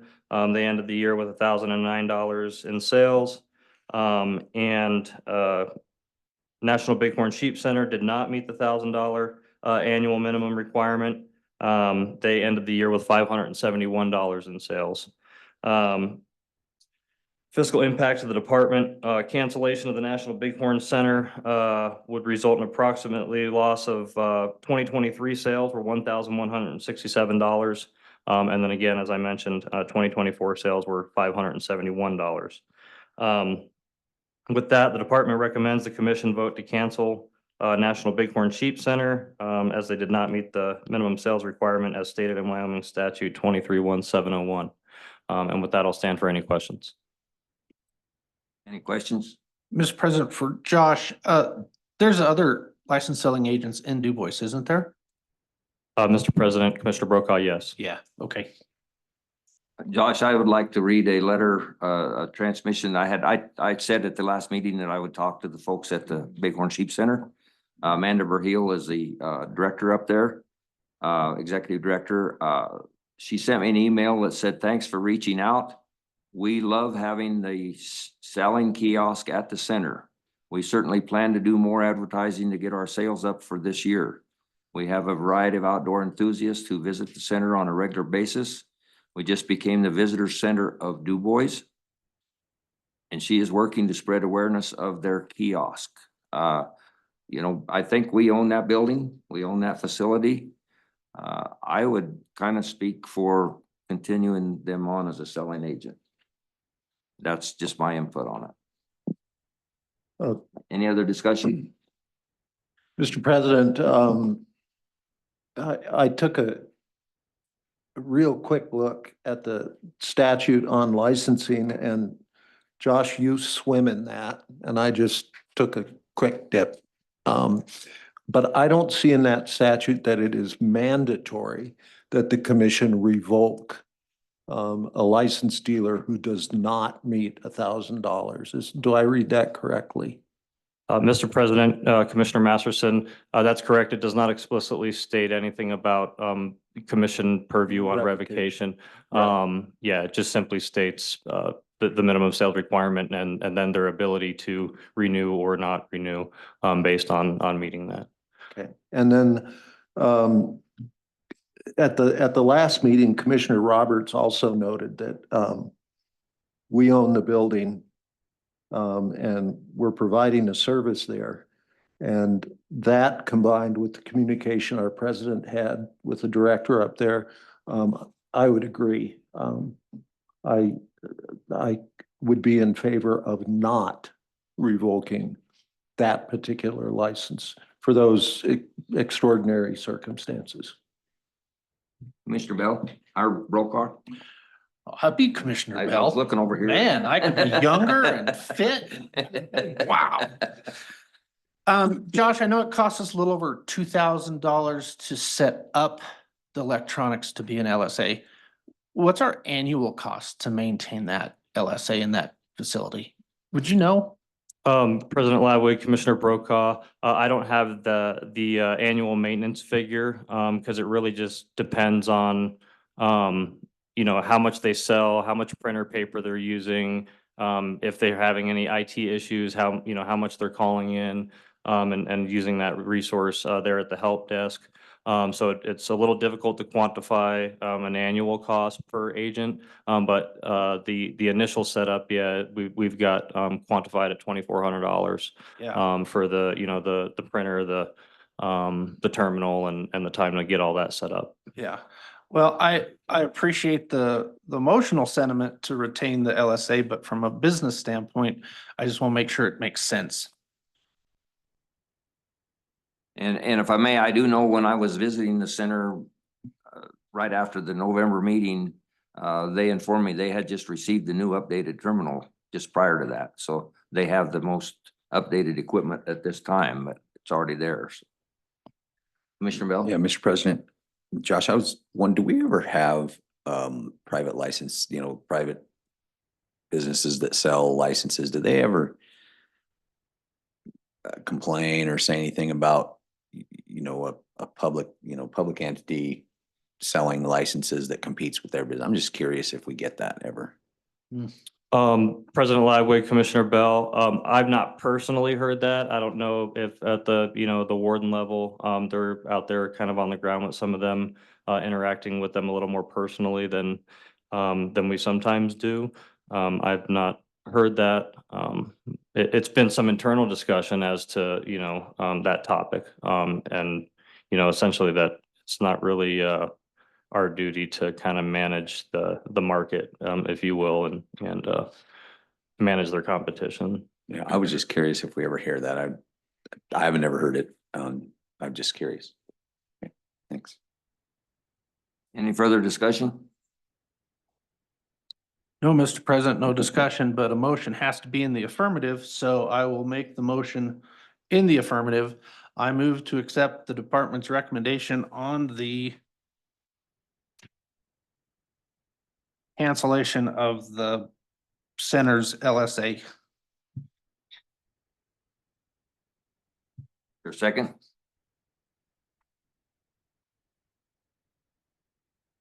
Got Is there a second? it. Then we can vote it down, but you can't vote no.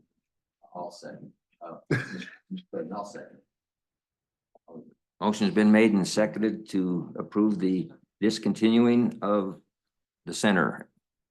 Any further discussion? That's cool. All in favor?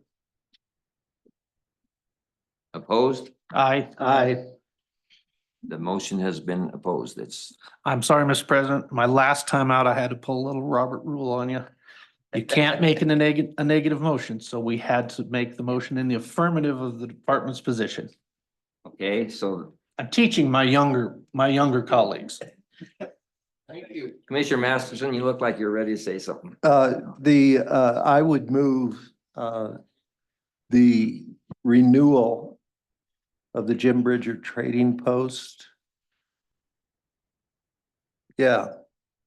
I think we need to do that because it was a conditional renewal, or is that since they met, we don't have to take any action? Maybe I misunderstood. President Lightweight, Commissioner Masterson, that's correct. We do not need Okay. to take any action on them. Well, never mind.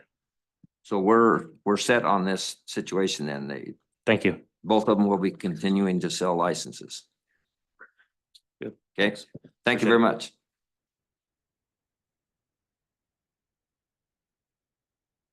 Got to turn the page here.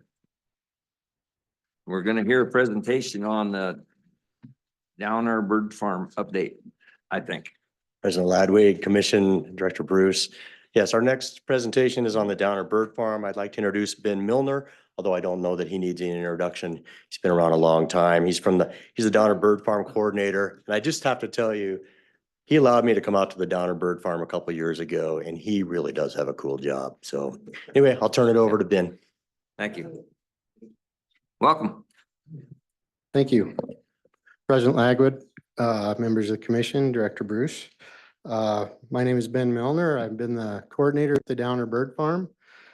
That's halfway between Yoder and Hawk Springs since 2015. And Chief Smith is right. It's a really awesome job. And I can prove that by saying I'm only the third supervisor of that bird farm since 1963. So it's a really unique opportunity. Let's see here. So I'd like to give you a general overview of our bird farm program and then an update on where our renovation project currently stands. The importance of the bird farm program to the game and fish mission. It's very important to supplement our bird population with farm raised birds just because there's a lack of suitable habitat available to sustain the hunting pressure for ringneck pheasants. There's many reasons for that throughout the state, but the biggest reason is our farming practices and agricultural practices have become much more efficient. When we switch to pivot irrigation, we spray our weeds. It doesn't allow the waste areas that provide suitable pheasant habitat. So by us releasing pheasants in these areas, we create an opportunity for the public that I believe would not otherwise exist without us. Pheasant hunting is often the first experience that young hunters have to hunting, and we can get them hooked on other hunting through pheasant hunting. Also, it allows some of our more mature hunters, Like those. like the two gentlemen pictured on the screen, you might recognize them. There's former Director Nesvik and former Deputy Director Greg Arthur. They partake in the Springer hunt every year, and it allows these guys to continue hunting when they can't necessarily hunt big game anymore or do other things. That being said, a lot of people also enjoy this, not just the young and the old. It's a activity that everybody can enjoy. So a little history on the bird farm. Our bird farm program was established in 1937 at our Sheridan Bird Farm. We currently have two bird farms, Sheridan and Downer. In 1964, the Downer Bird Farm released its first birds. Kind of a neat little anecdote, when the Sheridan Bird Farm was created in 1937, we didn't have incubators to hatch eggs. So we would go around and we would work with local farmers and rent their laying hens. And then we put about 20 pheasant eggs underneath each laying hen and have them hatch their broods. And that's how we did it for the first couple of years until we could get modern kind of incubators to do that job for us. So at these bird farms, we do everything ourselves. We don't buy external birds to release for the public. What we do is we'll hold on to birds every fall, gather eggs from them in the winter, and then repopulate the farm that spring with those birds. So in 1973, the Springer Special Hunt was established, and it was the brainchild of Terry Killow, former biologist. And this allowed us to utilize the hens that we raised. Prior to that, it was only rooster harvest was allowed.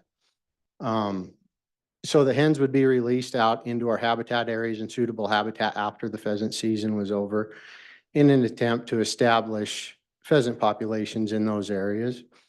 It became very evident that where pheasant populations are established, they're going to do well, and us supplementing those populations with farm-raised birds really wasn't going to enhance those populations.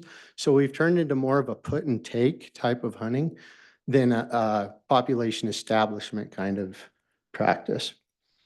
In the early 1980s, and I should back up right quick, the Springer Special Hunt opens up prior to the general pheasant season. The Springer Wildlife Habitat Unit is actually the unit where the Downer Bird Farm is. It's about a 3,000 acre habitat unit that we manage specifically for waterfowl and game birds. And it's hugely popular with the public. We get people from all over the state, out of state. I've had people from different countries. It's really a neat time. So in the early 1980s, both bird farms combined used to release an average of about 13,000 birds. And they were released primarily on our habitat units, public land for public hunting. In the early 1990s, both farms, we say, were modernized. But what we did is we got some updated incubators and hatchers that were capable of hatching more eggs. We expanded our brooding facilities where we raise our chicks. We expanded the number of flight pens we have to raise more adult birds. And from 1995 to 99, we released an average of 27,000 pheasants a year. Currently, we just wrapped up our 2024 release season, and both bird farms combined released 34,008 pheasants. At Downer, we released 18,667.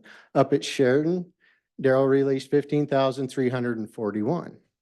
The biggest reason for that difference between Sheridan and Downer, there's about a 3,000 bird difference, is the cover available inside those pens. We're able to grow a cover crop of kochia that looks kind of like a jungle.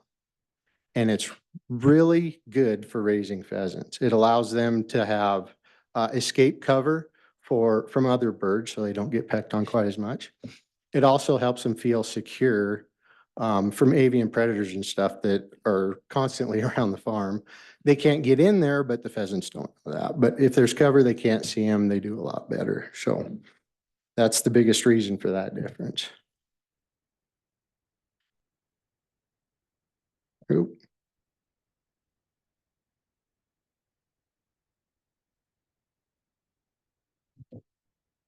So life at the Downer Bird Farm, I like to break it up into 3 seasons. We have our incubation season, we have our rearing season, and we have a release season.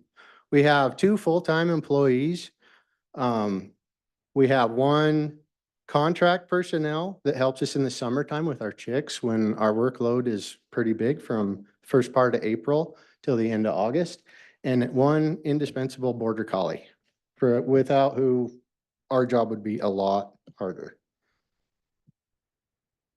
So to give you an overview, like I mentioned, the Downer Bird Farm retains about 1,500 pheasants for a brood flock each fall. We overwinter those birds.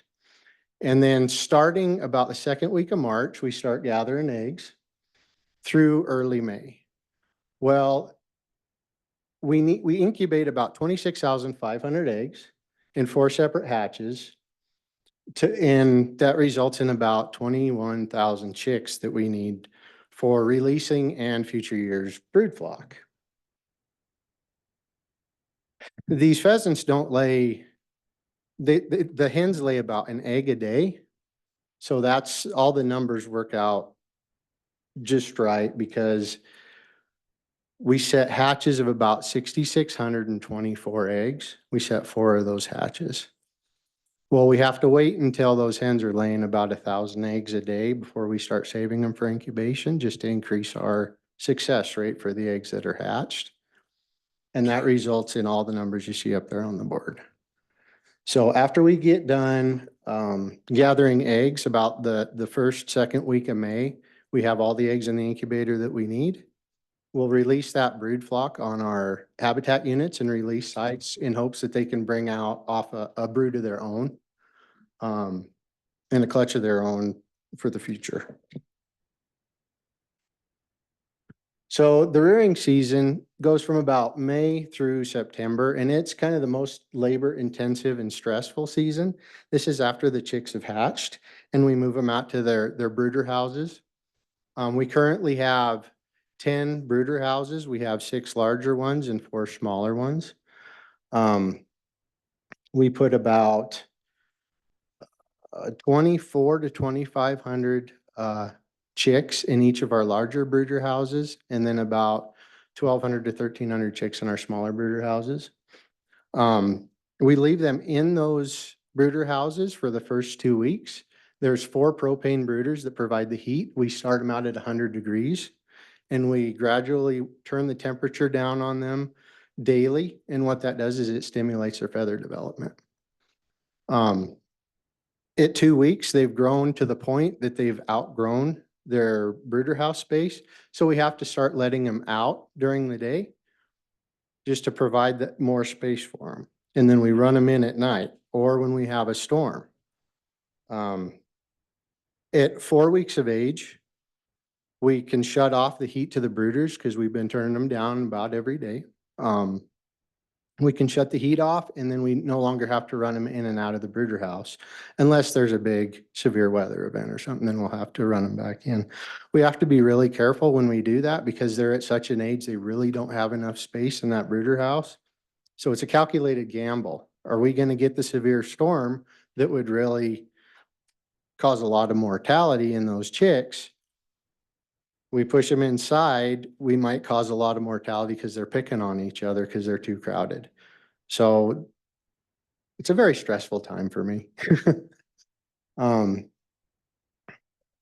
So at 5 weeks old, the chicks are big enough we can install blinders. And what it is just a little plastic device that pins directly to their beak.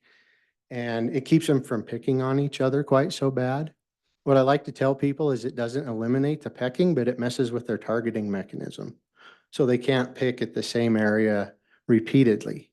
And that's something we always have to keep in mind is the densities we keep the birds at because the term pecking order originated from raising poultry, right? So they're highly cannibalistic. So if you try and put them in too small of an area, they're going to let you know there's too many of them. The other thing we do during this time, during the rearing season, we have to prepare these houses for the chicks before we put them in there. So we clean and disinfect all of them. We have to repair different things that have happened over the course of the winter. These brooder houses will stay vacant for most of the year. We only use them for the months of, well, April, May, and June. And we also have to maintain the cover. So that jungle of kochia I was telling you about, we have to be able to maneuver in those pens. So we have to mow paths in those pens and maintain the cover. When it grows up, it'll grow up to reach the top of our top wire that's about 7 to 9 feet throughout the farm. So as it gets heavy and develops the seed head on it, it'll fall over into our paths that we've mowed, and we have to take hedge trimmers and maintain our paths, which is hugely labor intensive.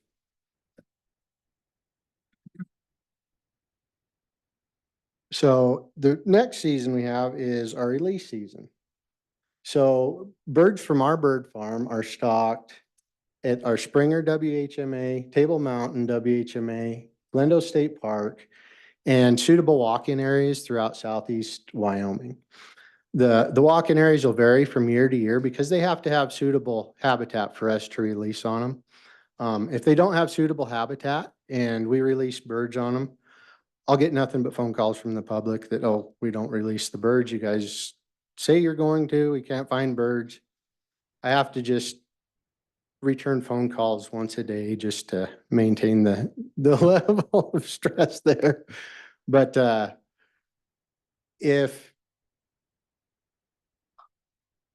yeah, habitat is very important even when we just release birds for hunting. So our hunting season will start mid-October with the Springer Special Hunt. And we load, transport, and release the birds almost daily through mid-December. During the Springer Special Hunt, we do release birds absolutely every day. During the general pheasant season, we'll release all of our release sites twice a week.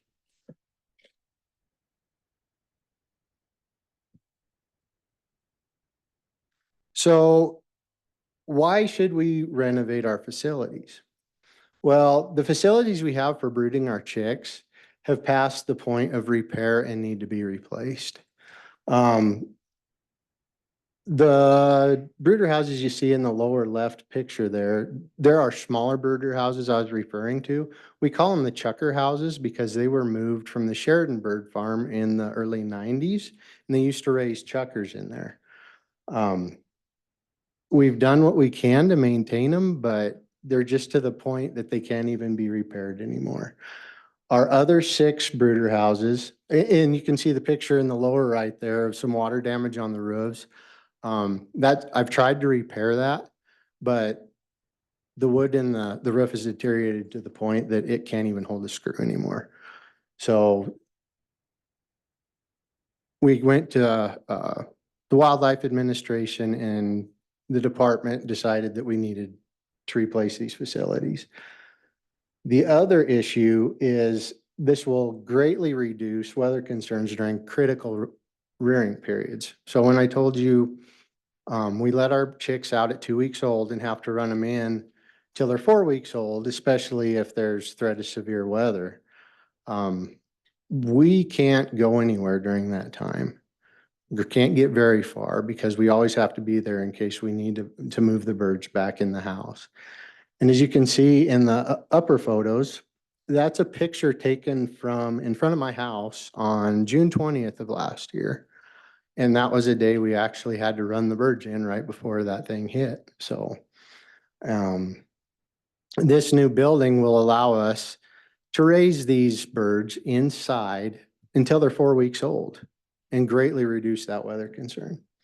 This new building will also increase our biosecurity of the facility. With the advent of some of these avian diseases, such as avian influenza, we really have to be diligent on our biosecurity practices. And the old facilities we had were so porous, it was just impossible to really button those up from a biosecurity standpoint.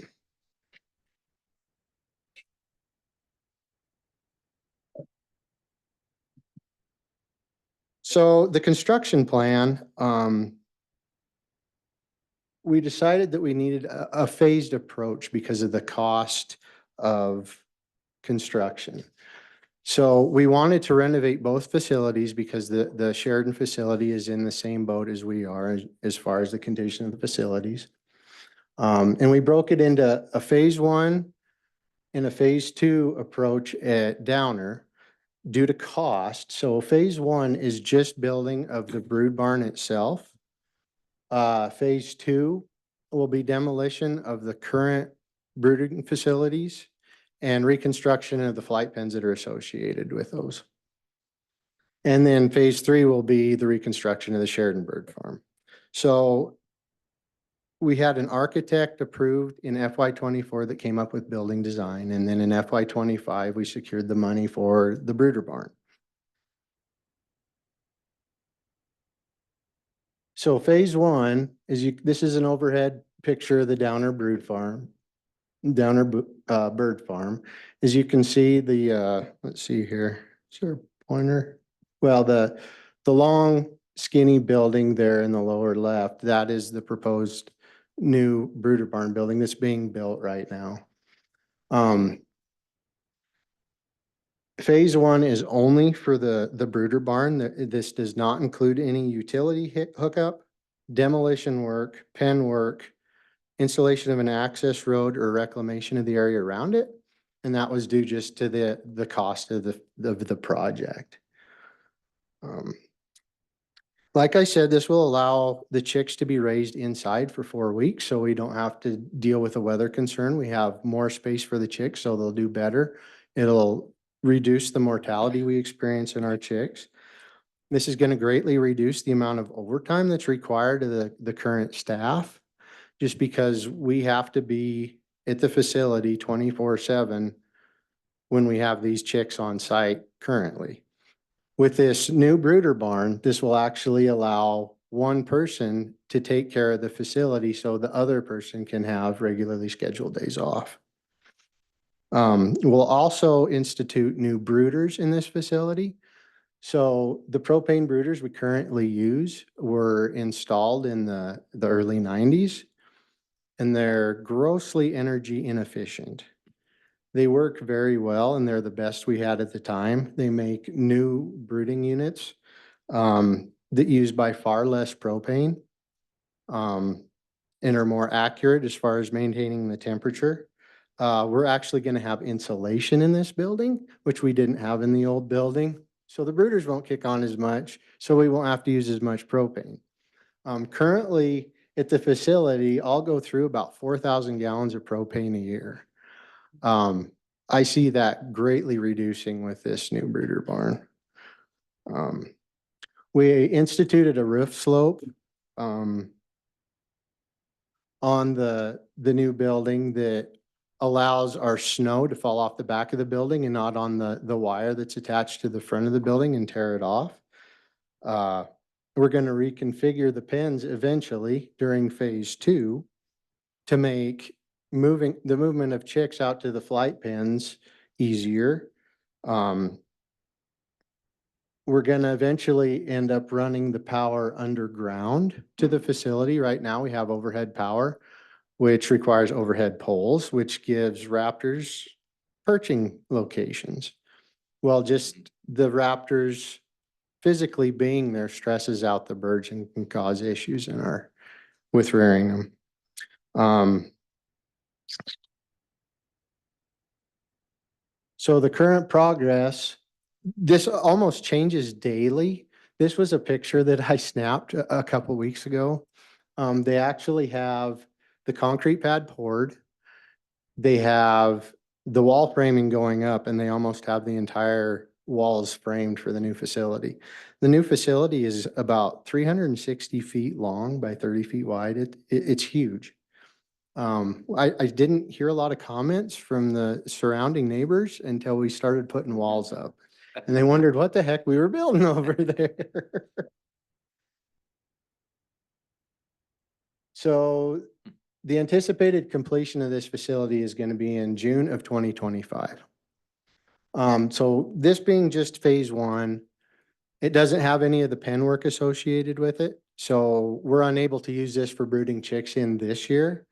So there is actually a budget request for FY '26, hopefully currently in progress, for reconstruction of the pens and demolition of the current facilities. So what we're gonna do is actually create small pens in front of the building, and that's where we'll turn the chicks out of it initially, before they can be released into the big flight pens. And then we're gonna connect all of those brooding facilities to our flight pens to make movement of the chicks a lot easier. We'll build a new access road around the building. We'll install those underground utilities I talked about. And this work is needed for the functionality of the brooder barn. We can't use it without it. And then phase 3 will come at some other point when we can find the funding for that. So with that, I'd entertain any questions. I keep hitting the wrong button. I apologize. I raise birds. I don't do PowerPoints very well. I'd like to thank the commission for the opportunity to do this renovation. It's really going to help out with the efficiency of the bird farm and make my life a whole lot easier in the spring. So with that, I'd entertain any questions you might have. May I? I've got one little problem with the comment about raising a crop of kochia. That, we don't talk like that in the farming community. I've been out there many times. It's really interesting. If any of you guys that get out there or come by or something, stop and say hi to Ben and look things over. It's pretty cool how they do stuff out there. President Ladwig, Commissioner Jolovich, I'd encourage all of you to come out and visit. If you want to see an overload of cuteness, we'll have chicks on the ground in May. We do our incubation in April, and that's a pretty exciting time for us. Anytime you want to come out, feel free to give me a call and we can set something up.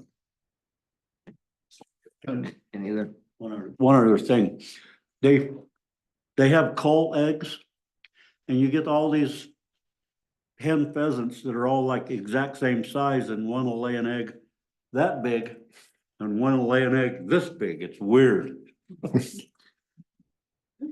Commissioner Masterson? Thank you, Mr. President. Thank you for the presentation. My question is there outside funding, NGO funding, federal government funding, anything like that, that has contributed to the construction of this?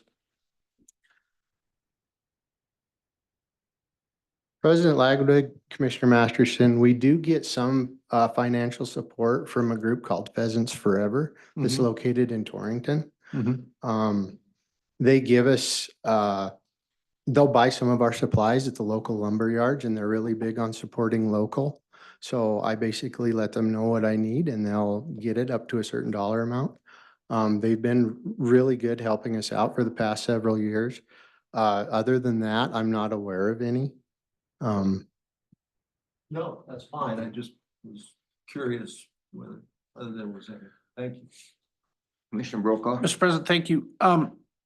Ben, so with our new facility, will that have, can we increase production? President Lagwood, Commissioner Brokaw, we could, but there are no plans to. Okay, but we're like a fish hatchery, we're smart enough to build it that when we do have the resources, you have the facility to do more chicks. Yes, so currently with the flight pen capacity we have 9 acres of flight pens. We could comfortably raise more birds in that area. Where our limiting factor is currently is our brooder house capacity. We can't raise anymore. So the most chicks I could put in the bigger brooder houses are 2,600 chicks. I can't put 2,700 in there. And that's the limit. And they'll let you know if there's too many because you experience mortality down to that level. They're just, so we increase the size of our brooding capacity, therefore potentially we could increase the number of birds produced over time. Good. Any other comments? Just one, thank you. Very great presentation. I sure enjoyed it. I Thank you hope very we do much. better. Thank you. Appreciate it. Thank you. Thanks, Ben. I see you around. Oh, okay. Good morning, Mr. President, Director Bruce, members of the commission. It is my distinct honor to intro our next agenda item, which will be number 17 on your sheet. Jenny Gordon, the First Lady of our great state of Wyoming, from Food from the Field. She's going to provide an update today. So Jenny, come on up. Welcome, ma'am.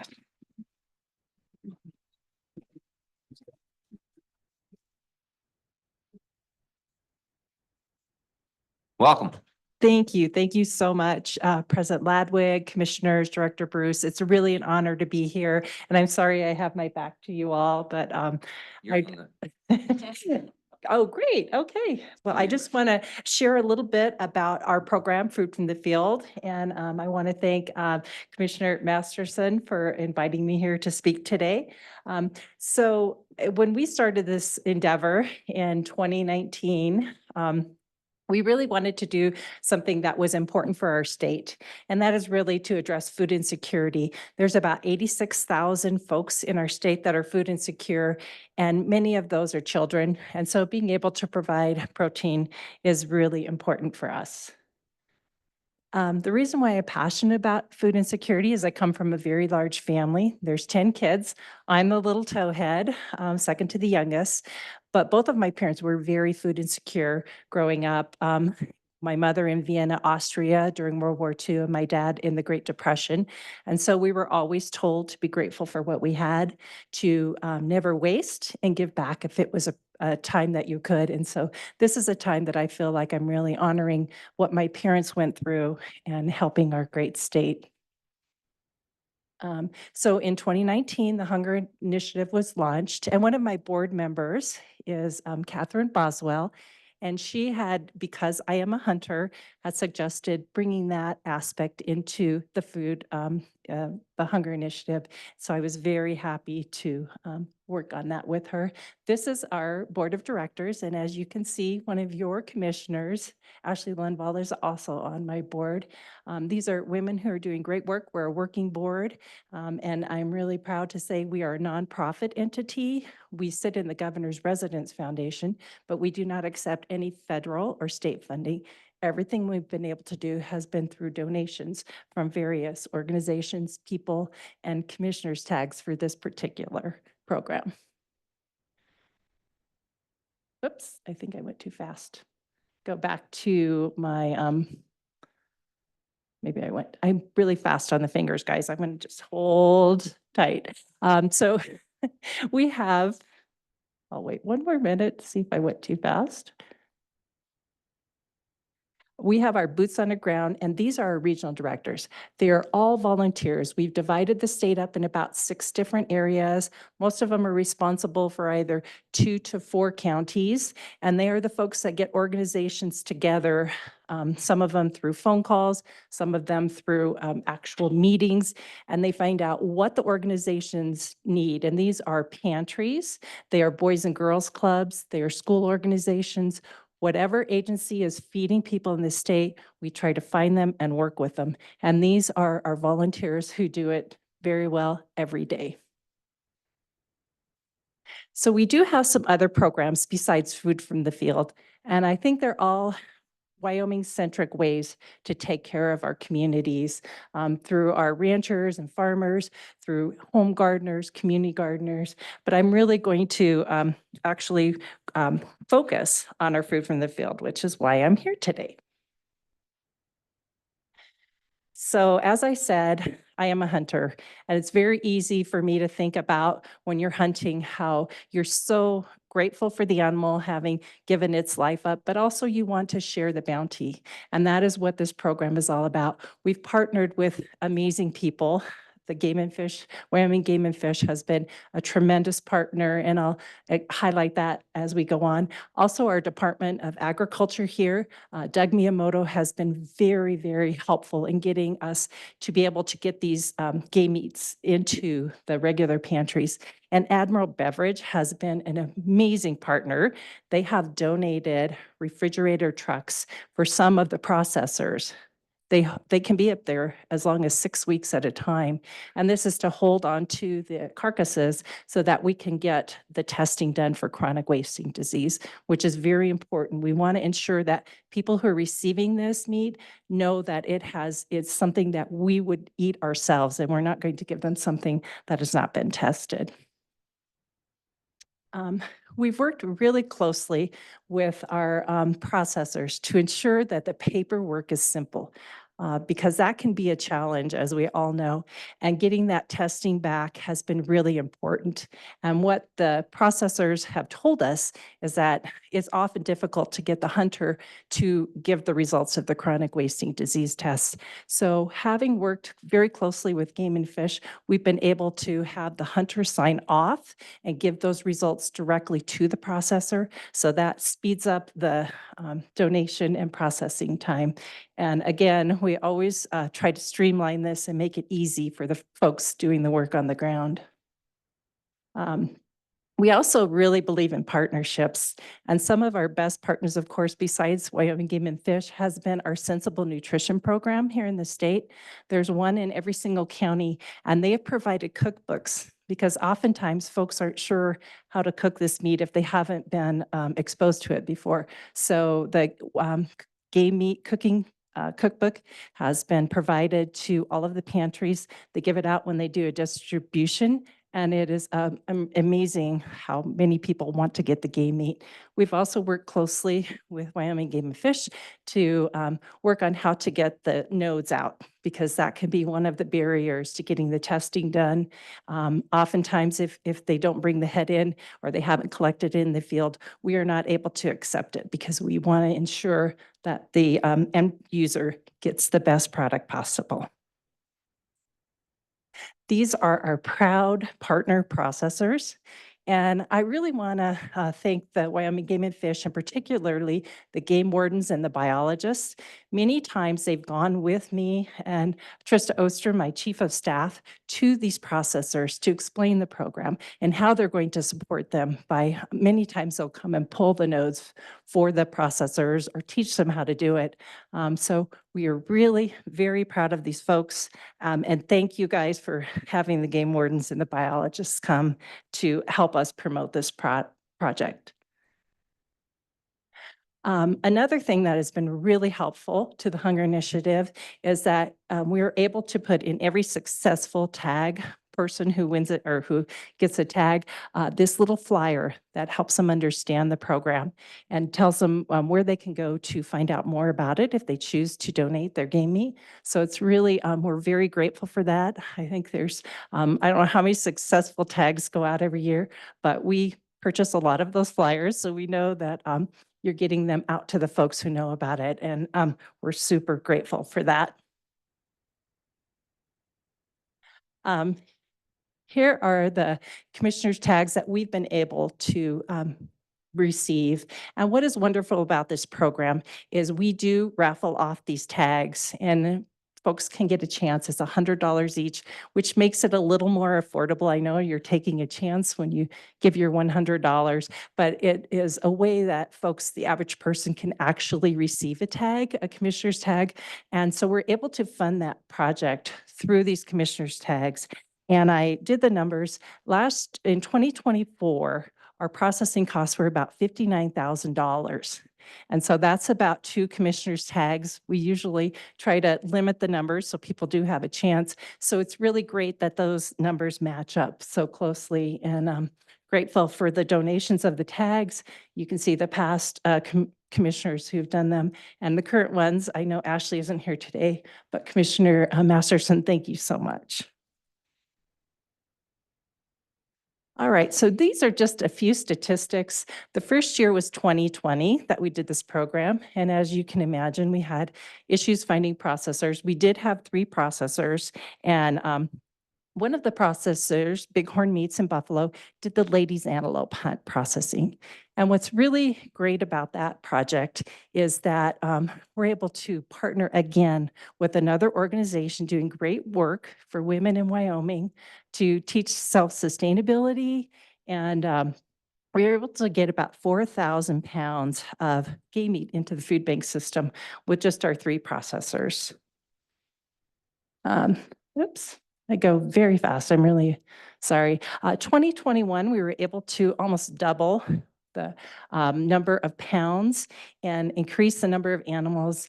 And what is really great about that is sometimes there'll be a town that wants to do a depredation hunt within the town city limits. And before they would have to go and find someone who had the funds to pay for the processing. But with this program, the funds are there.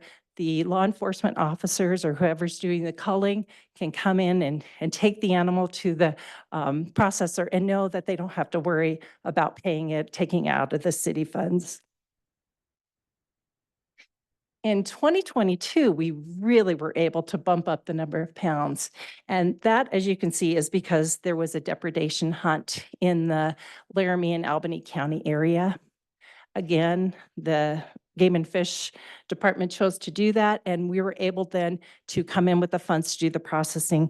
And, you know, 2 of the most important items and least donated to food banks is protein and fresh fruits and vegetables. So being able to have this great protein is really important to these organizations, and we're able to spread it not only in Laramie and Albany County, but to surrounding areas as the food banks filled up their freezers.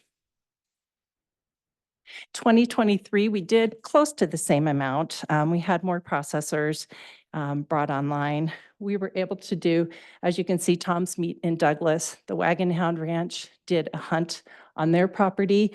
I have to thank the owners of the Wagon Hound, the Nichols, for saying, we really want to do this program. And they worked with us to get Tom's Meats on board. And so we're really grateful for that partnership as well. This year, we don't have the slide up for the 2024 season because it still continues on, as you all know. But we have almost about 8,500 pounds. We haven't gotten all our invoices in, but really being able to get this protein. I was actually up in Glen Rock at their pantry in Glen Rock, and they wanted to show me their freezer, opened it up, and food from the field from Tom's was all in there. And they were so grateful to have that meat in their freezer. So since the program started, we've had about 55,000 pounds of game meat brought into food pantries throughout the state. This gal here in the picture in her family is Sierra Mitchell. She is our regional director from Afton. She did not hunt before this project, but she wanted to get her first, she did the whole training for to be able to hunt.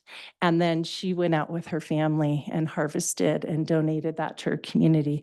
So it is really neat to see bringing new hunters on board, I know is one of your priorities. And so bringing her and her family on board has been a really great thing. So every year we bring our processors down to Cheyenne. And what we really want to do is foster and we also have Game and Fish come and present, but really foster a family type of situation where we're working together because they are hardworking men and women, and they are the linchpin for this project. If we're not able to have these processors hold those carcasses till they get the tests back, we're not able to do it. So we are really excited when they come down. They'll be coming down here at the end of the month. And again, we'll talk about what went well, what we can improve. And as we do that, we are able to really streamline this project. So we have a few marketing materials. We always want to make sure that folks know about the project. If they're coming from out of state, sometimes it's a lot cheaper to donate the meat if they're not planning on taking it back than to ship it back. So we want to ensure that everyone knows about it, and it's a great way to get people interested in the program. So here's just a few pictures of our partnerships. The top one with all the ladies is, of course, the Ladies Antelope Hunt. And it's really fun to see how many people have donated. Around 25 to 40% of the participants have donated their antelope for that project. So that is a really great thing. We also have our I donated signs, and of course, our processors all get T-shirts to show that they're part of this family. And again, we don't tell the processors how to do their work. We just say, what can we give you to make this project better? And I think that's what's been able to make it be such a positive influence. Some of our other partners have been the WYOGA, Wyoming Guides and Outfitters. They have donated not only monies for processing, but I have spoke at their event and feel like it's a really neat partnership to bring those folks in. The NRA also donates to the Food from the Field project for processing. Of course, the Ladies Antelope Hunt. And another thing is confiscations. As you know, sometimes people shoot the wrong animal, like they think a moose is an elk. And what is great about this program is the warden who confiscates it doesn't have to worry about trying to find a way to get this meat used or find the person who can pay for the processing. It goes straight to their processor that they work with, and we're able to get that meat used in a way that's really helping a lot of people. So I do have a video I'd like to show you. It's a little bit long, but I think it really, if you don't cry by the time it's over, I don't know what to say. I cry every time I see it, but you'll see some hands around a coffee cup at the beginning. And this is an actual person who has received some of this meat from the food bank. So I'm going to play that video.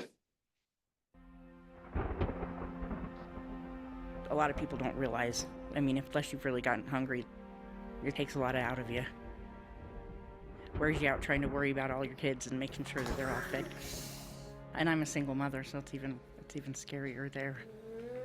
We have widows and widowers in our elderly groups that don't have enough food in their cupboards. And 1 in 6 children do not know where their next meal is coming from.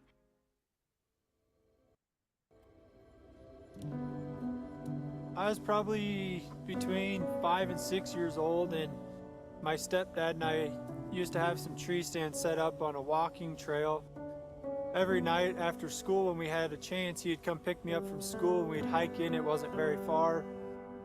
I would sit on the platform of the tree stand and we'd sit there until dark, freezing your butt off at times, but other times it was just, I don't know how to explain it. It was just one of those things I'll never forget, and kind of started that passion in me to get out into the outdoors more, and just the times you're spending with family members or friends or people that you just met. It's just memories you'll never forget for a lifetime. What a beauty. That camaraderie and everything that you enjoy the most is what I kind of learned from an early age. The hunting experience is important to me because I've really learned a lot about myself, and I found that it was very empowering. And so it really unleashed something in me that I didn't know I had. The beauty of Food from the Field is that local hunters harvesting an animal in our beautiful valley get to turn around and donate it if they choose to benefit local families. When I first launched Wyoming Hunger Initiative, I really wanted to bring together our heritage for hunting, our stewardship of our natural resources, and how we serve our neighbors every day. And that's something we've been doing here in Wyoming for over 130 years. You're taking our community here who loves to hunt and who also loves to help, and you're mixing both of those together. For the first time ever, our food pantry could accept game meat donations from the Star Valley Meat Block. And now we're able to give out at least 2 pounds of game meat per week to local families. I think being a part of the program, it fell in line with what I'd been doing before. So I wanted to see the program succeed. I wanted to see other areas of Wyoming be doing the same thing that we've been doing all along. That was kind of my biggest excitement about this, is that it was going to make it officially recognized as a program. To be able to provide food to our community is huge. I don't think people realize how many people are out there in need, and it's just really awesome how many people have stepped up to help with this program to make it work. Grant and I discussed a lot about the storage and how we were going to be able to accommodate more animals. We already have a really hard time accommodating to that. Not only do we not have a lot of storage in our cooler to hang animals, we also don't have a lot of storage in our freezer.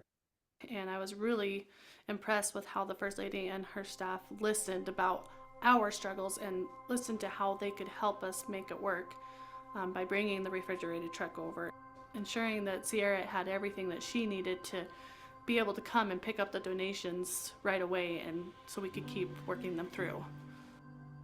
It was amazing how many people contributed to this, and the most important thing to me is finding out how many people we were able to provide food to. It just blows me away and makes me eager to work really hard to make the next year work even better. Solutions don't have to be complicated, especially when all the parts of the equation are right there in front of us. When I shot my elk, my dad told me that the First Lady of Wyoming set up this program that we could donate, and we decided that there are people who are hungry that we can give to, and we love to go hunting, so it was just another thing we could do. We knew that the meat was going to be donated back to our local community, which us was a huge benefit because, you know, there's people out there that really need it. So many people came together to make this program work in its first year. The tireless staff and volunteers of all the food pantries across the state, Admiral Beverage, Sensible Nutrition, and of course the hunters and processors who saw firsthand how their participation in Food from the Field made an impact on their local communities. We're just excited to see the program grow. I think Wyomingites are more apt to help their neighbors because they know their neighbors. That's what you do. That's what being in Wyoming's all about. You do what you can. I am donating my meat this year because I think that Jenny Gordon and the Wyoming Hunger Initiative are really on to something important with bringing awareness to the hunger in our state and to support the children and families in our state that need food. I really feel like that is a very indigenous organic thing to hunters, that they like sharing it. Okay, stand that up to me, buddy. Being able to donate to somebody that doesn't have enough to eat, that's the ultimate. But sharing the game seems like this kind of ancient tradition that really is who we are. My 12-year-old son gets to hunt for the first time this year, and I am so excited that he will be able to take his passion for hunting and also be able to help local families. I get to teach him that it doesn't matter how young he is, he still has the ability to help somebody in our community. And that's what Food from the Field is all about. Sierra, she's really awesome. She is here every week with a big smile on her face and greeting everybody and making sure that everybody has what they need. It's nice to have the extra help, it really is. More than people think it does. It's really, really neat that we can come, and we are really, really privileged to be able to come here and get help, so it's wonderful. In the first year, nearly 3,800 pounds of game meat was donated throughout Wyoming. It went to local food pantries and agencies throughout the state. Food from the Field is a Wyoming solution that's built on the spirit of Wyoming that spans generations. We didn't invent anything new here. We just made it easier for Wyoming people to do what they've always done, to use the bounty of this beautiful state to help their neighbors.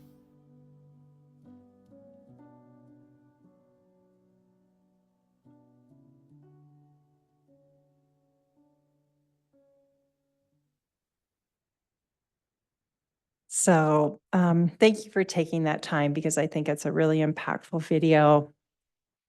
And I'll just finish up here with a couple of things. You know, if you have a hungry child, you have a hungry family and probably a hungry senior and most likely a hungry veteran. And we work with many veterans organizations around the state. And my dad was career military. I have 5 of my siblings have served in the armed forces. And when we think of those men and women who've put on the uniform of our country, struggling with food insecurity, I don't think anyone can really deal with that very well. So I'm really proud of this program.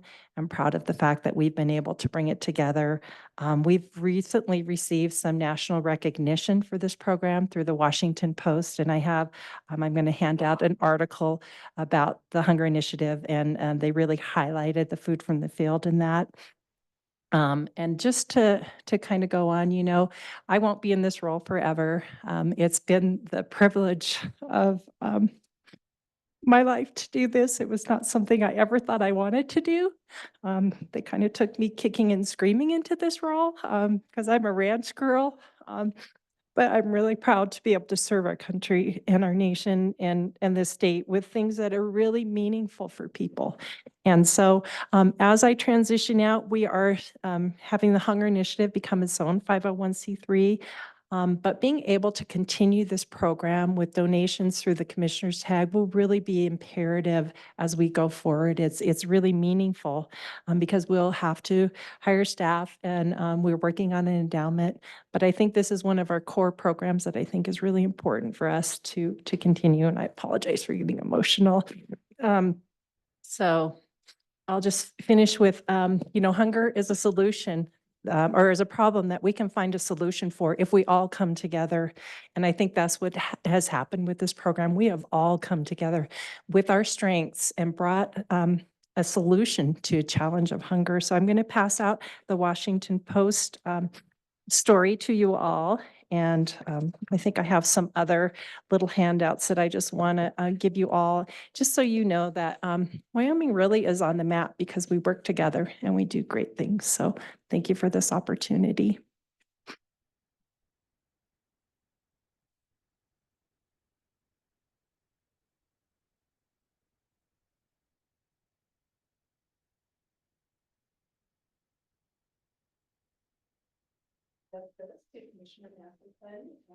Get a present.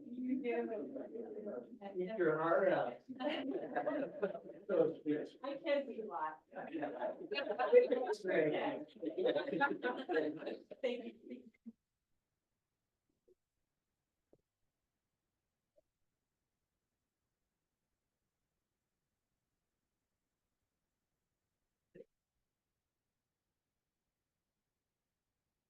Thank you. Wow. I think 5 or 10 minutes. 10. We're going to take a 10-minute break. Back at 11 o'clock.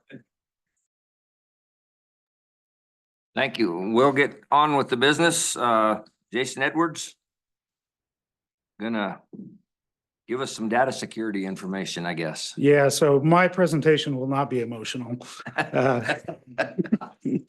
So How would you know that? well, Right. I might get a little emotional about it, but President Ladwig, Commissioners, Director Bruce, I come before the commission today to present 2 policies to you for adoption by the Game and Fish Commission. These policies are statutorily required. There was a statute passed a number of years ago that did not give a deadline to agencies to fulfill the statute, but they directed every agency to create data policies to protect data, primarily looking at PII data, personally identifiable information.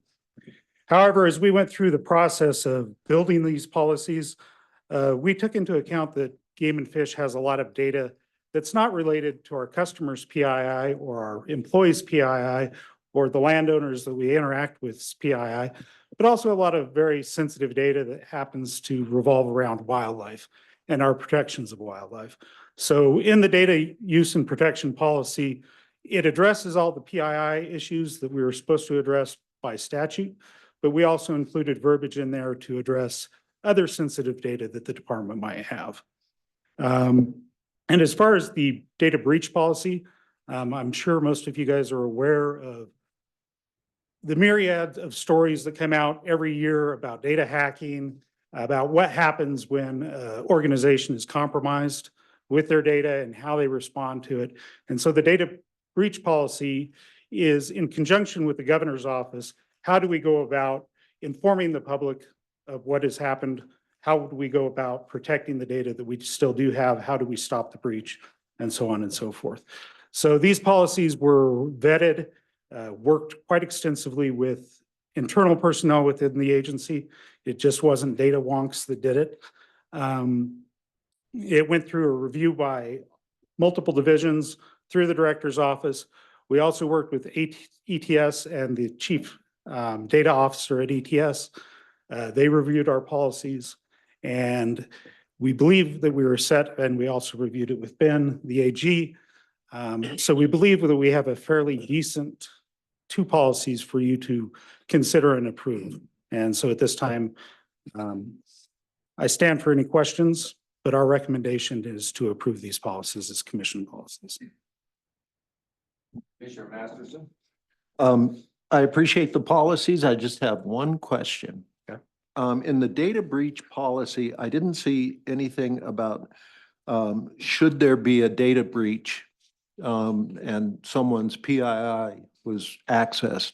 I didn't see anything in there, maybe I missed it, about notifying people in the event that happens. Is there anything or any state policy or anything like that? So the state policy, there is an existing state policy on data breaches. I would have to refresh myself because I don't know the exact wording, but they retain kind of there is a stipulation that the public will be notified, but that doesn't stipulate how they will be notified or when. So obviously, if you're affected, I mean, I get postcards in the mail sometimes a year or 2 years after the data breach happened, telling me, oh, your data was compromised. I don't think that's the best way to go about it, but it is also not, our purview is this department, we really don't have control over it. The governor kind of retains that, it's all executive agency data. And there are a lot of legal implications, as you know, about what we do or do not do. So we wanted to kind of leave that out of our response and our policy. Thank you. Any other comments? Mr. President, I will vote to, or I would move to approve the new policies regarding data security in response to data breaches. I would second. Motion by Commissioner Bell and motion by Commissioner Jolovic, a second by Commissioner Jolovich. There any further discussion? All in favor? Aye. Opposed? Motion passed. Thank you, sir.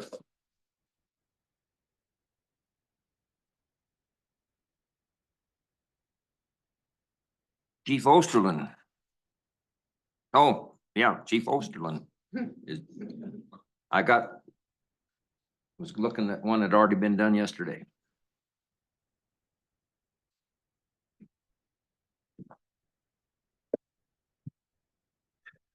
President Ladwig, Commissioners, Director Bruce, good morning.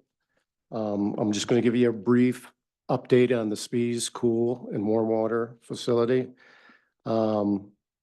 Personnel are continuing to meet with McMillan Engineering. They're meeting with them about 3 to 5 times a week right now.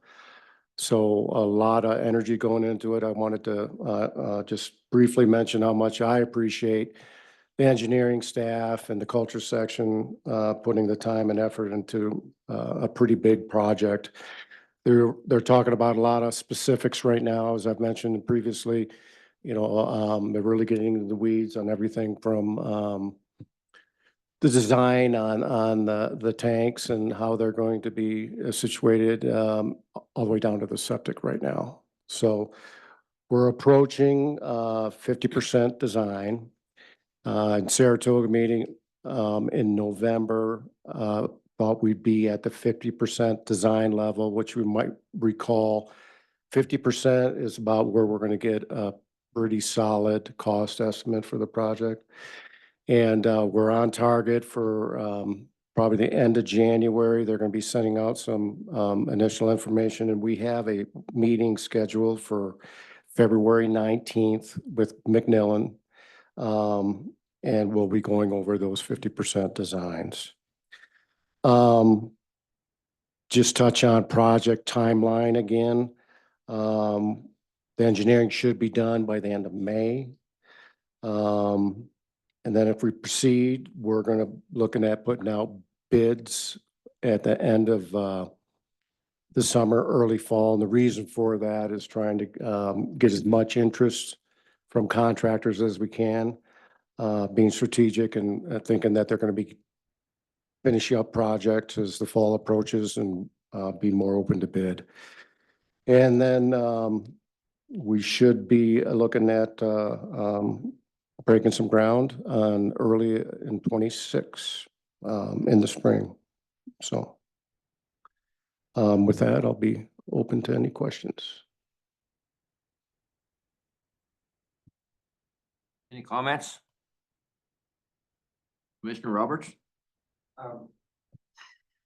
Thank you.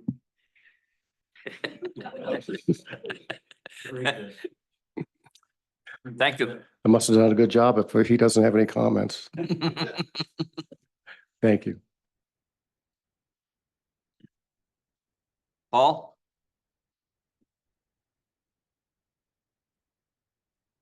President Ladwig, Commissioners, Director Bruce, thanks for this opportunity. I realize I think the last obstacle standing between you and literally the road, so we'll make this snappy. We got time. Yes, so snappy the view hasn't come up yet. Thank you.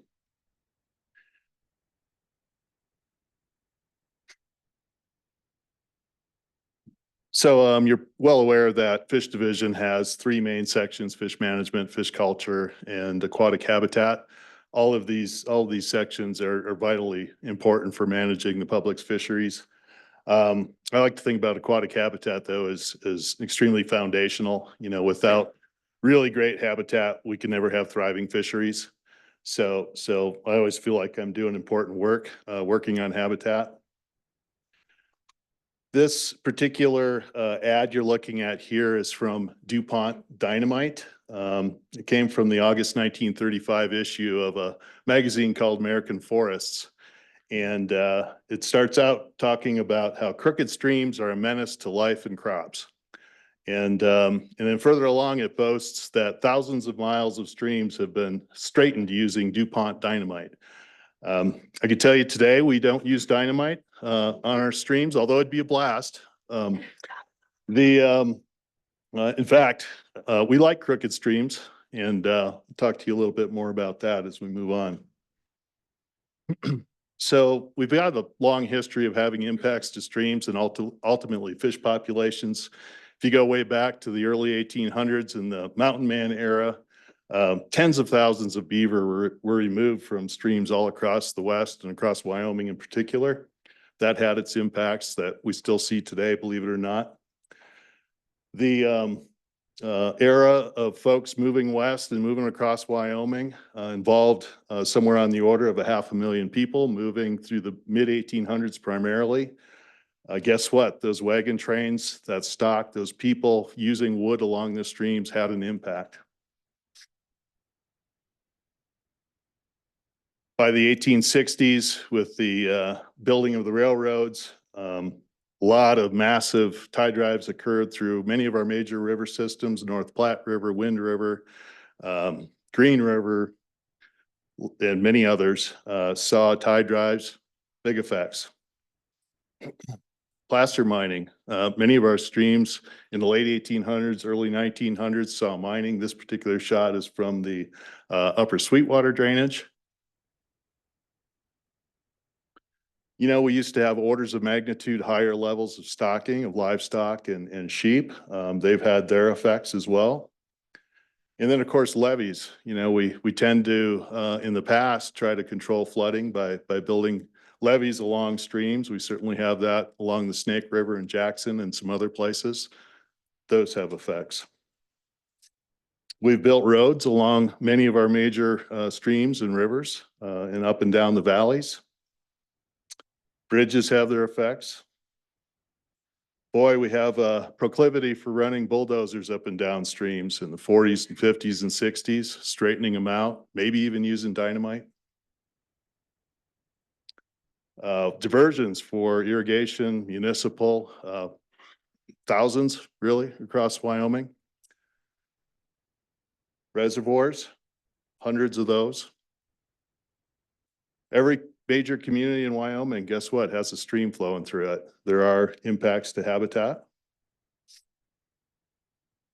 You know, in the 30s, 40s, and into the 60s, it was real common to spray to remove willows along waterways with the idea that you could improve forage for livestock. And that, of course, had profound effects on streams.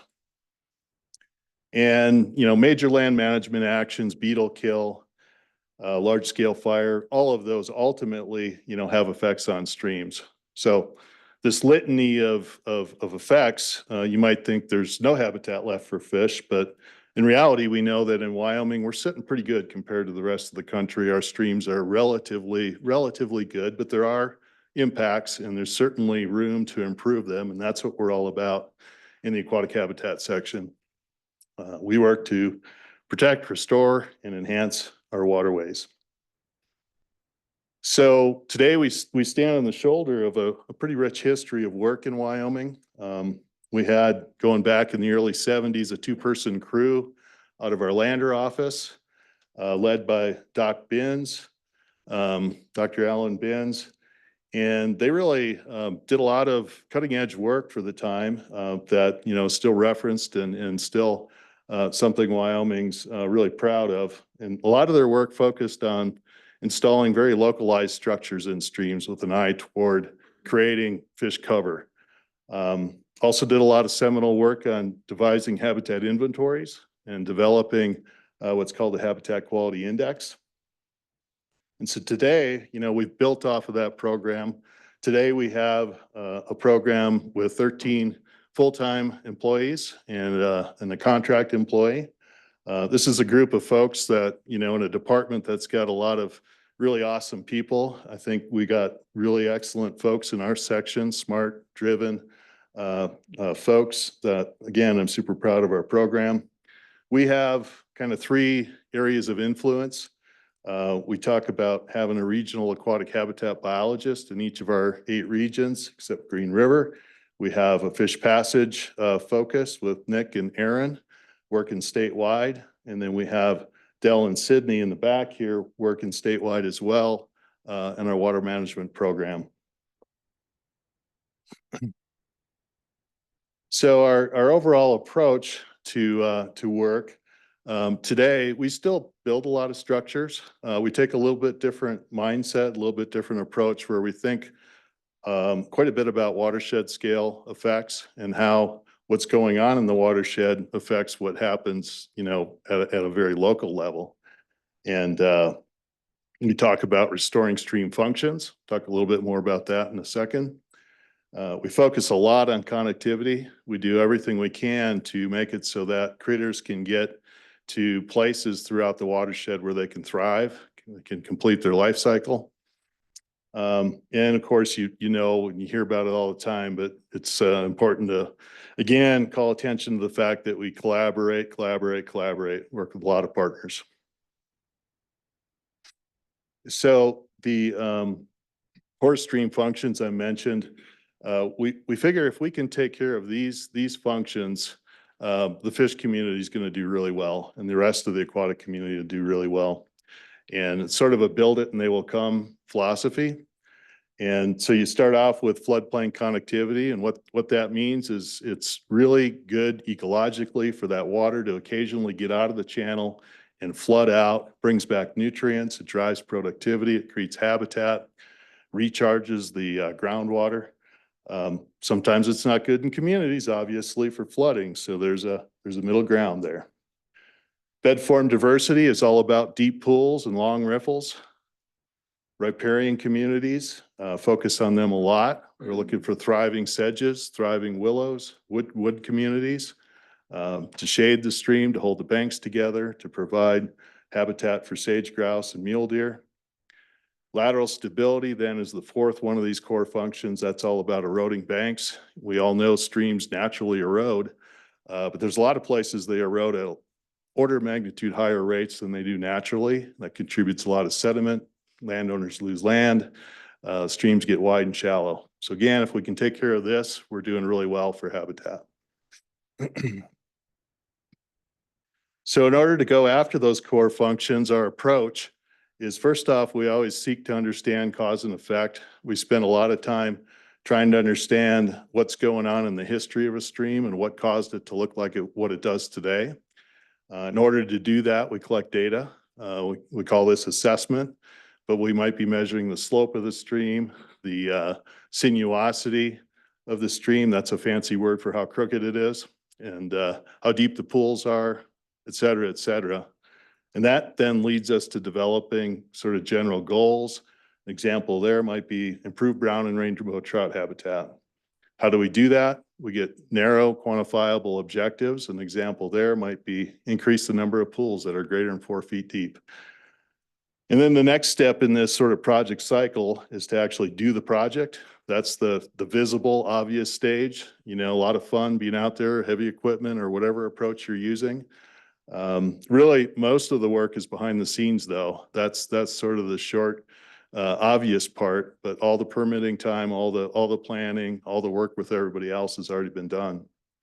And then a part that often gets short shrift, but it's really vital, is the monitoring on the post side of the project. Did we succeed in achieving those objectives? If not, what can we do differently next time? Again, beat this drum to death, but we work with so many partners. I think a minimum would be 3 partners, and more often it's a lot more than that. And we've had projects with over 20 partners of all flavors and stripes. Just one slide with statistics. I can tell you 42% of all statistics are made up on the spot, but these you can take to the bank.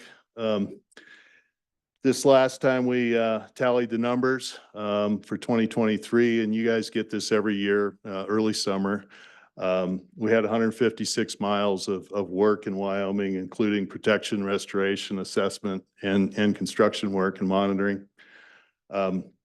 Again, I'd urge you to thumb through that document every year. We put a lot of time into it, and it's a good resource.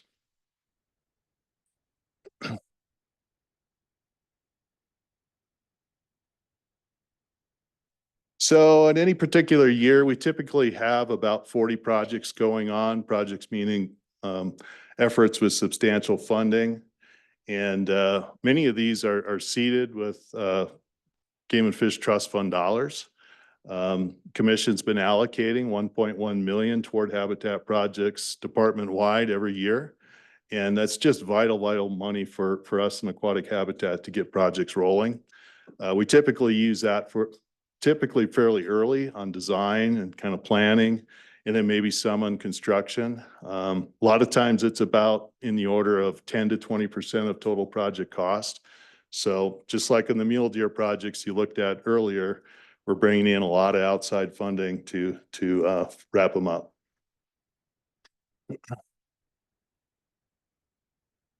Oops.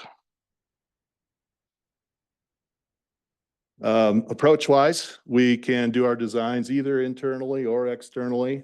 Externally meaning we hire design consultants, a lot of engineering involved in these efforts. And likewise with construction, we may choose to do that internally with our own crews or bid those out with construction contractors.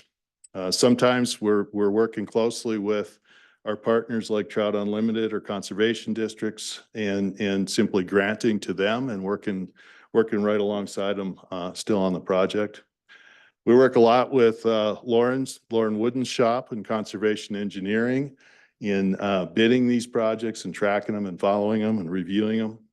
As well, our fiscal section is working behind the scenes big time on all these, and big debt of gratitude. They do a lot of work, especially grants on aquatic habitat projects. So just one example to highlight a few of these points. Luke Schultz is working out of our Pinedale office on the Green River. We call this the Green River Houston to Somers Restoration. And he's working with a number of landowners over right now it's about a 5-mile total reach to address some of these steep outside banks. Eroding banks, landowners are losing land. We can come in and Luke puts together designs to roll those banks back and install what we call tow wood, which is kind of big logs with root wads on them. And the water comes up in the spring and it flows out over these benches. It irrigates the willows. The velocities are cut back and there's deep water along the toe of those and the trout do well. And so he's been putting these together over a number of areas. This work involves giving business to quite a few local vendors. We need a supply of root wads, trees, brush, boulders. And so he's working with half a dozen or so different local vendors for those materials. This is a case where our internal game and fish statewide and regional habitat and access crews are doing the work. And that's really awesome. They're extremely talented group. They work hard and when we can get them, it's definitely the way to go. They're just, they're spread thin across the department. So, more often than not, we're hiring outside contractors. And then also in terms of business side of this, we rent equipment from firms or from companies in Pinedale and Sweetwater County too, Rock Springs. So they get our business. So far, we've tallied about $325,000 in cost on this effort. And again, kind of the same cast of characters. Really, every project has different funders. There's WWNRT is typically in most of them. Oftentimes, they're at about 40% of total project cost. Moving on now to Fish Passage Program. I won't talk in a whole lot of detail. I believe Nick has addressed the commission within the last couple of years. But a few points on Fish Passage. First off, our overall goal with this program is to enhance passage for all fish species of all life stages at all times of the year. And that's a high bar, but that's what we shoot for. If we can do that, great. Sometimes we have to back off due to cost or other contingencies. But we start there. And we also seek to reduce loss of fish to irrigation diversions. So Nick works with a lot of partners as well, but primarily he works a lot with Trout Unlimited, conservation districts, and irrigation districts. And typically they'll have 4 to 7, maybe a few more projects going on at any one time. Recent examples of work, Wood River Fishway. We worked closely with Trout Unlimited west of Meeteetse to install a fishway on the Wood River. Horse Creek here in the southeast. I'll talk a little bit more about that in a minute. North Laramie, we worked on a bunch of irrigation diversions and provided ramps and passageways past them. The Little Sandy River in southwest Wyoming is a place Nick is working right now on 2 irrigation diversions as well as a barrier. And then Nick is just getting going on the Sweetwater River. We also grant to Trout Unlimited. It basically expands our ability, across the state to get work done by working closely with them. The crew has been doing a fair amount of what we call entrainment netting. That's where we set nets in ditches near where the ditch takes off from the stream to understand how many fish are being lost at those locations. And then if there's a substantial loss, then we'll go down the road of screening it. But we're shy about just installing screens. They're expensive, they're hard to maintain. We really want to know that we need it before we go down that road. And then finally, the crew's been doing a lot of inventory of barriers around the state. When we started that program in 2009, that was one of the first things we did is, okay, what's out there? Where are all the barriers? And by now we've built up a really solid database. I mean, we don't know all of them, of course, but that database allows us to understand how to prioritize where we get the most bang for the buck. If we take care of this barrier, how much interconnected stream do we get? So example in the fish passage world, Horse Creek lateral here in the southeast part of the state. Horse Creek flows into the North Platte, just over the border in Nebraska. But over here on our side, a couple miles up, Nick worked with the Goshen Irrigation District on two diversions, actually. Just talk about the Horse Creek lateral, but they're in close proximity. And this work reconnects 23 miles of Horse Creek to for Wyoming, diverse fish community. 21 fish species in Wyoming is a lot. These are mostly prairie kind of fish, but important fish. And of course, the water users get a more reliable diversion out of it, and helps them to minimize maintenance. The design of this fishway was by WWC out of Laramie. We work with them a lot. Construction was by Bivens Construction out of Torrington. And the result of the work was a 380-foot fishway.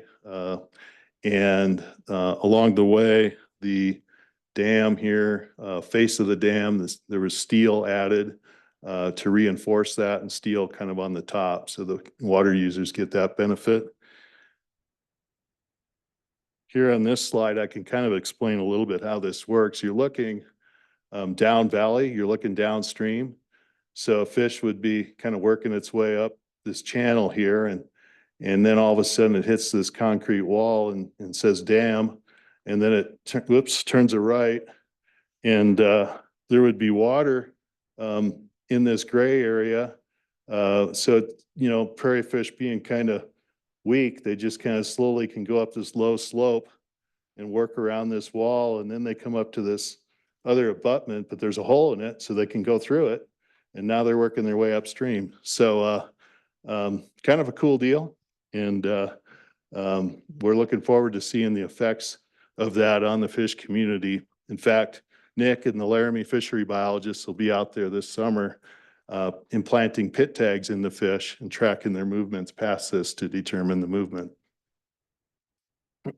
So finally, the third leg of our program is the water management group.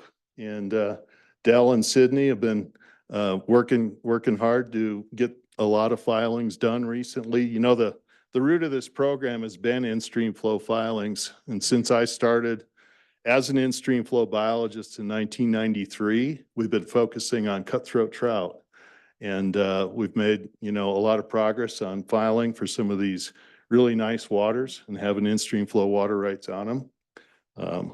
Just recently, Dell has been putting the final touches on a water management plan that details our goals and objectives for filing on cutthroat trout streams and other streams. A couple more statistics. We're approaching 150 filings. A handful of those are in the permitting stage yet. They cover somewhere in the order of 600 stream miles. To me, that sounds like a lot, but then you realize we have over 20,000 miles of flowing stream in Wyoming. So it's really the best of the best. We have a handful of streams that we're still collecting data on, or we're still analyzing data on. And then coming up this summer, Dell and Sydney are going to be hitting some tributaries to the Wood River and working on Yellowstone cutthroat trout streams. So that in a nutshell is the aquatic habitat program. We're going to continue to seek to restore and improve regional stream habitat and provide connectivity in streams around the state through the fish passage program, and protect the highest quality stuff within stream flow water rights. And with that, I'll take any questions. Mr. President? Yes, sir. Go ahead. Thanks, Paul. And the annual report is really, really good. I appreciate that, because what amazed me about it is from the few years that I've gotten it, that how much work's been done, and then the next year it's already done and it's a new project. Mm-hmm. And it's a new project, which shows that we're really making a difference, because you'll look on it, one, it's like you know, there's very few overlay projects that are like, boom, you got this project, next year, boom, you got this project, boom. And I sure appreciate it because this is fascinating work and tell everybody involved, great job, and I really love the annual report, so. And any place that we could possibly go to visit or something for this, we're all in. Thank you. We're all in, right? Thanks. He means the fish caucus is in. Any other questions for Paul? If I may, Mr. President, real quick, how do you prioritize? You touched on it real quick about getting the most bang for your buck, but how do you, just real quick, how do you figure out where to go next? President Liebig, Commissioner Masterson. Yeah, good thing you said real quick, because I could go on and on about our planning processes. We have that, you know, statewide habitat plan, and we're actually just embarking on refreshing that and creating, you know, the next version of that. And when we do that, our biologists go out and they just look and say, you know, where are the problems? We have sensitive species, we have cutthroat, we have blue ribbon streams, we have places that the stream is far from its potential.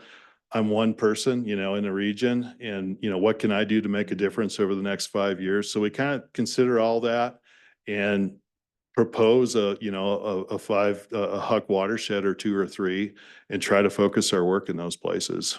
I mean, and we're talking to TU and we're talking to our partners as we do that. So and we do the same thing for connectivity. You know, Nick goes, where can we get the most bang for the buck? And we try to focus on those areas. Of course, you get an opportunity somewhere and you have to weigh it and you go, you know, well, I better jump on this because this is my chance. And that might drive where you go as well. Yep. Comments?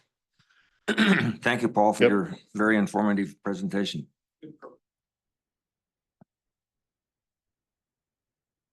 That is the last agenda item. We'll do a call to the public. Anybody would like to say anything? This is your turn. Seeing none, is there a motion to adjourn this commission meeting? So moved. Oh, wait a minute. Kimmy's iPhone just raised her hand. Any what? Kimmy's iPhone. Come on. There's somebody virtually that raised their hand. Okay.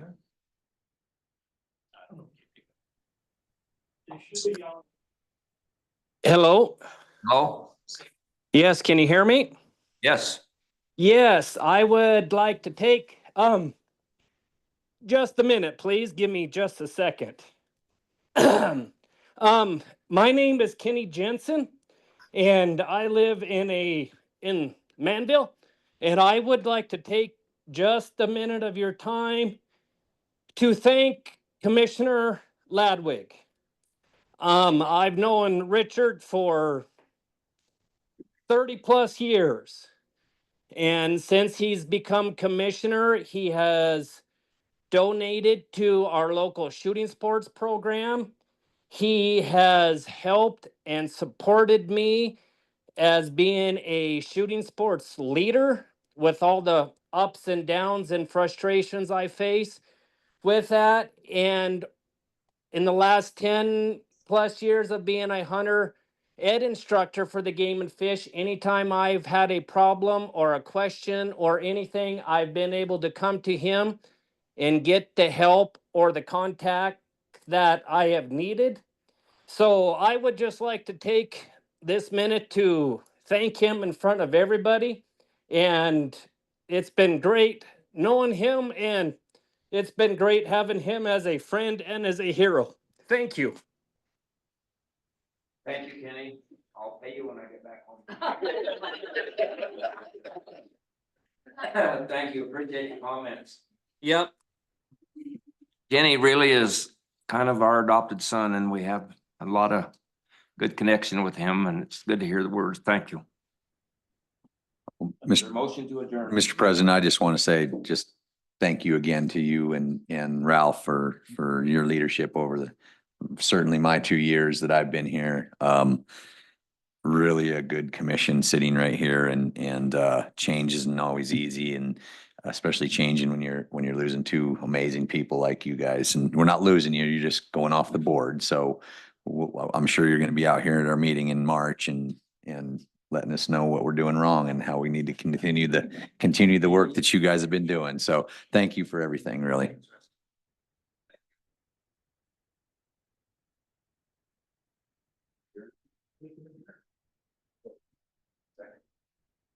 Is there any further discussion?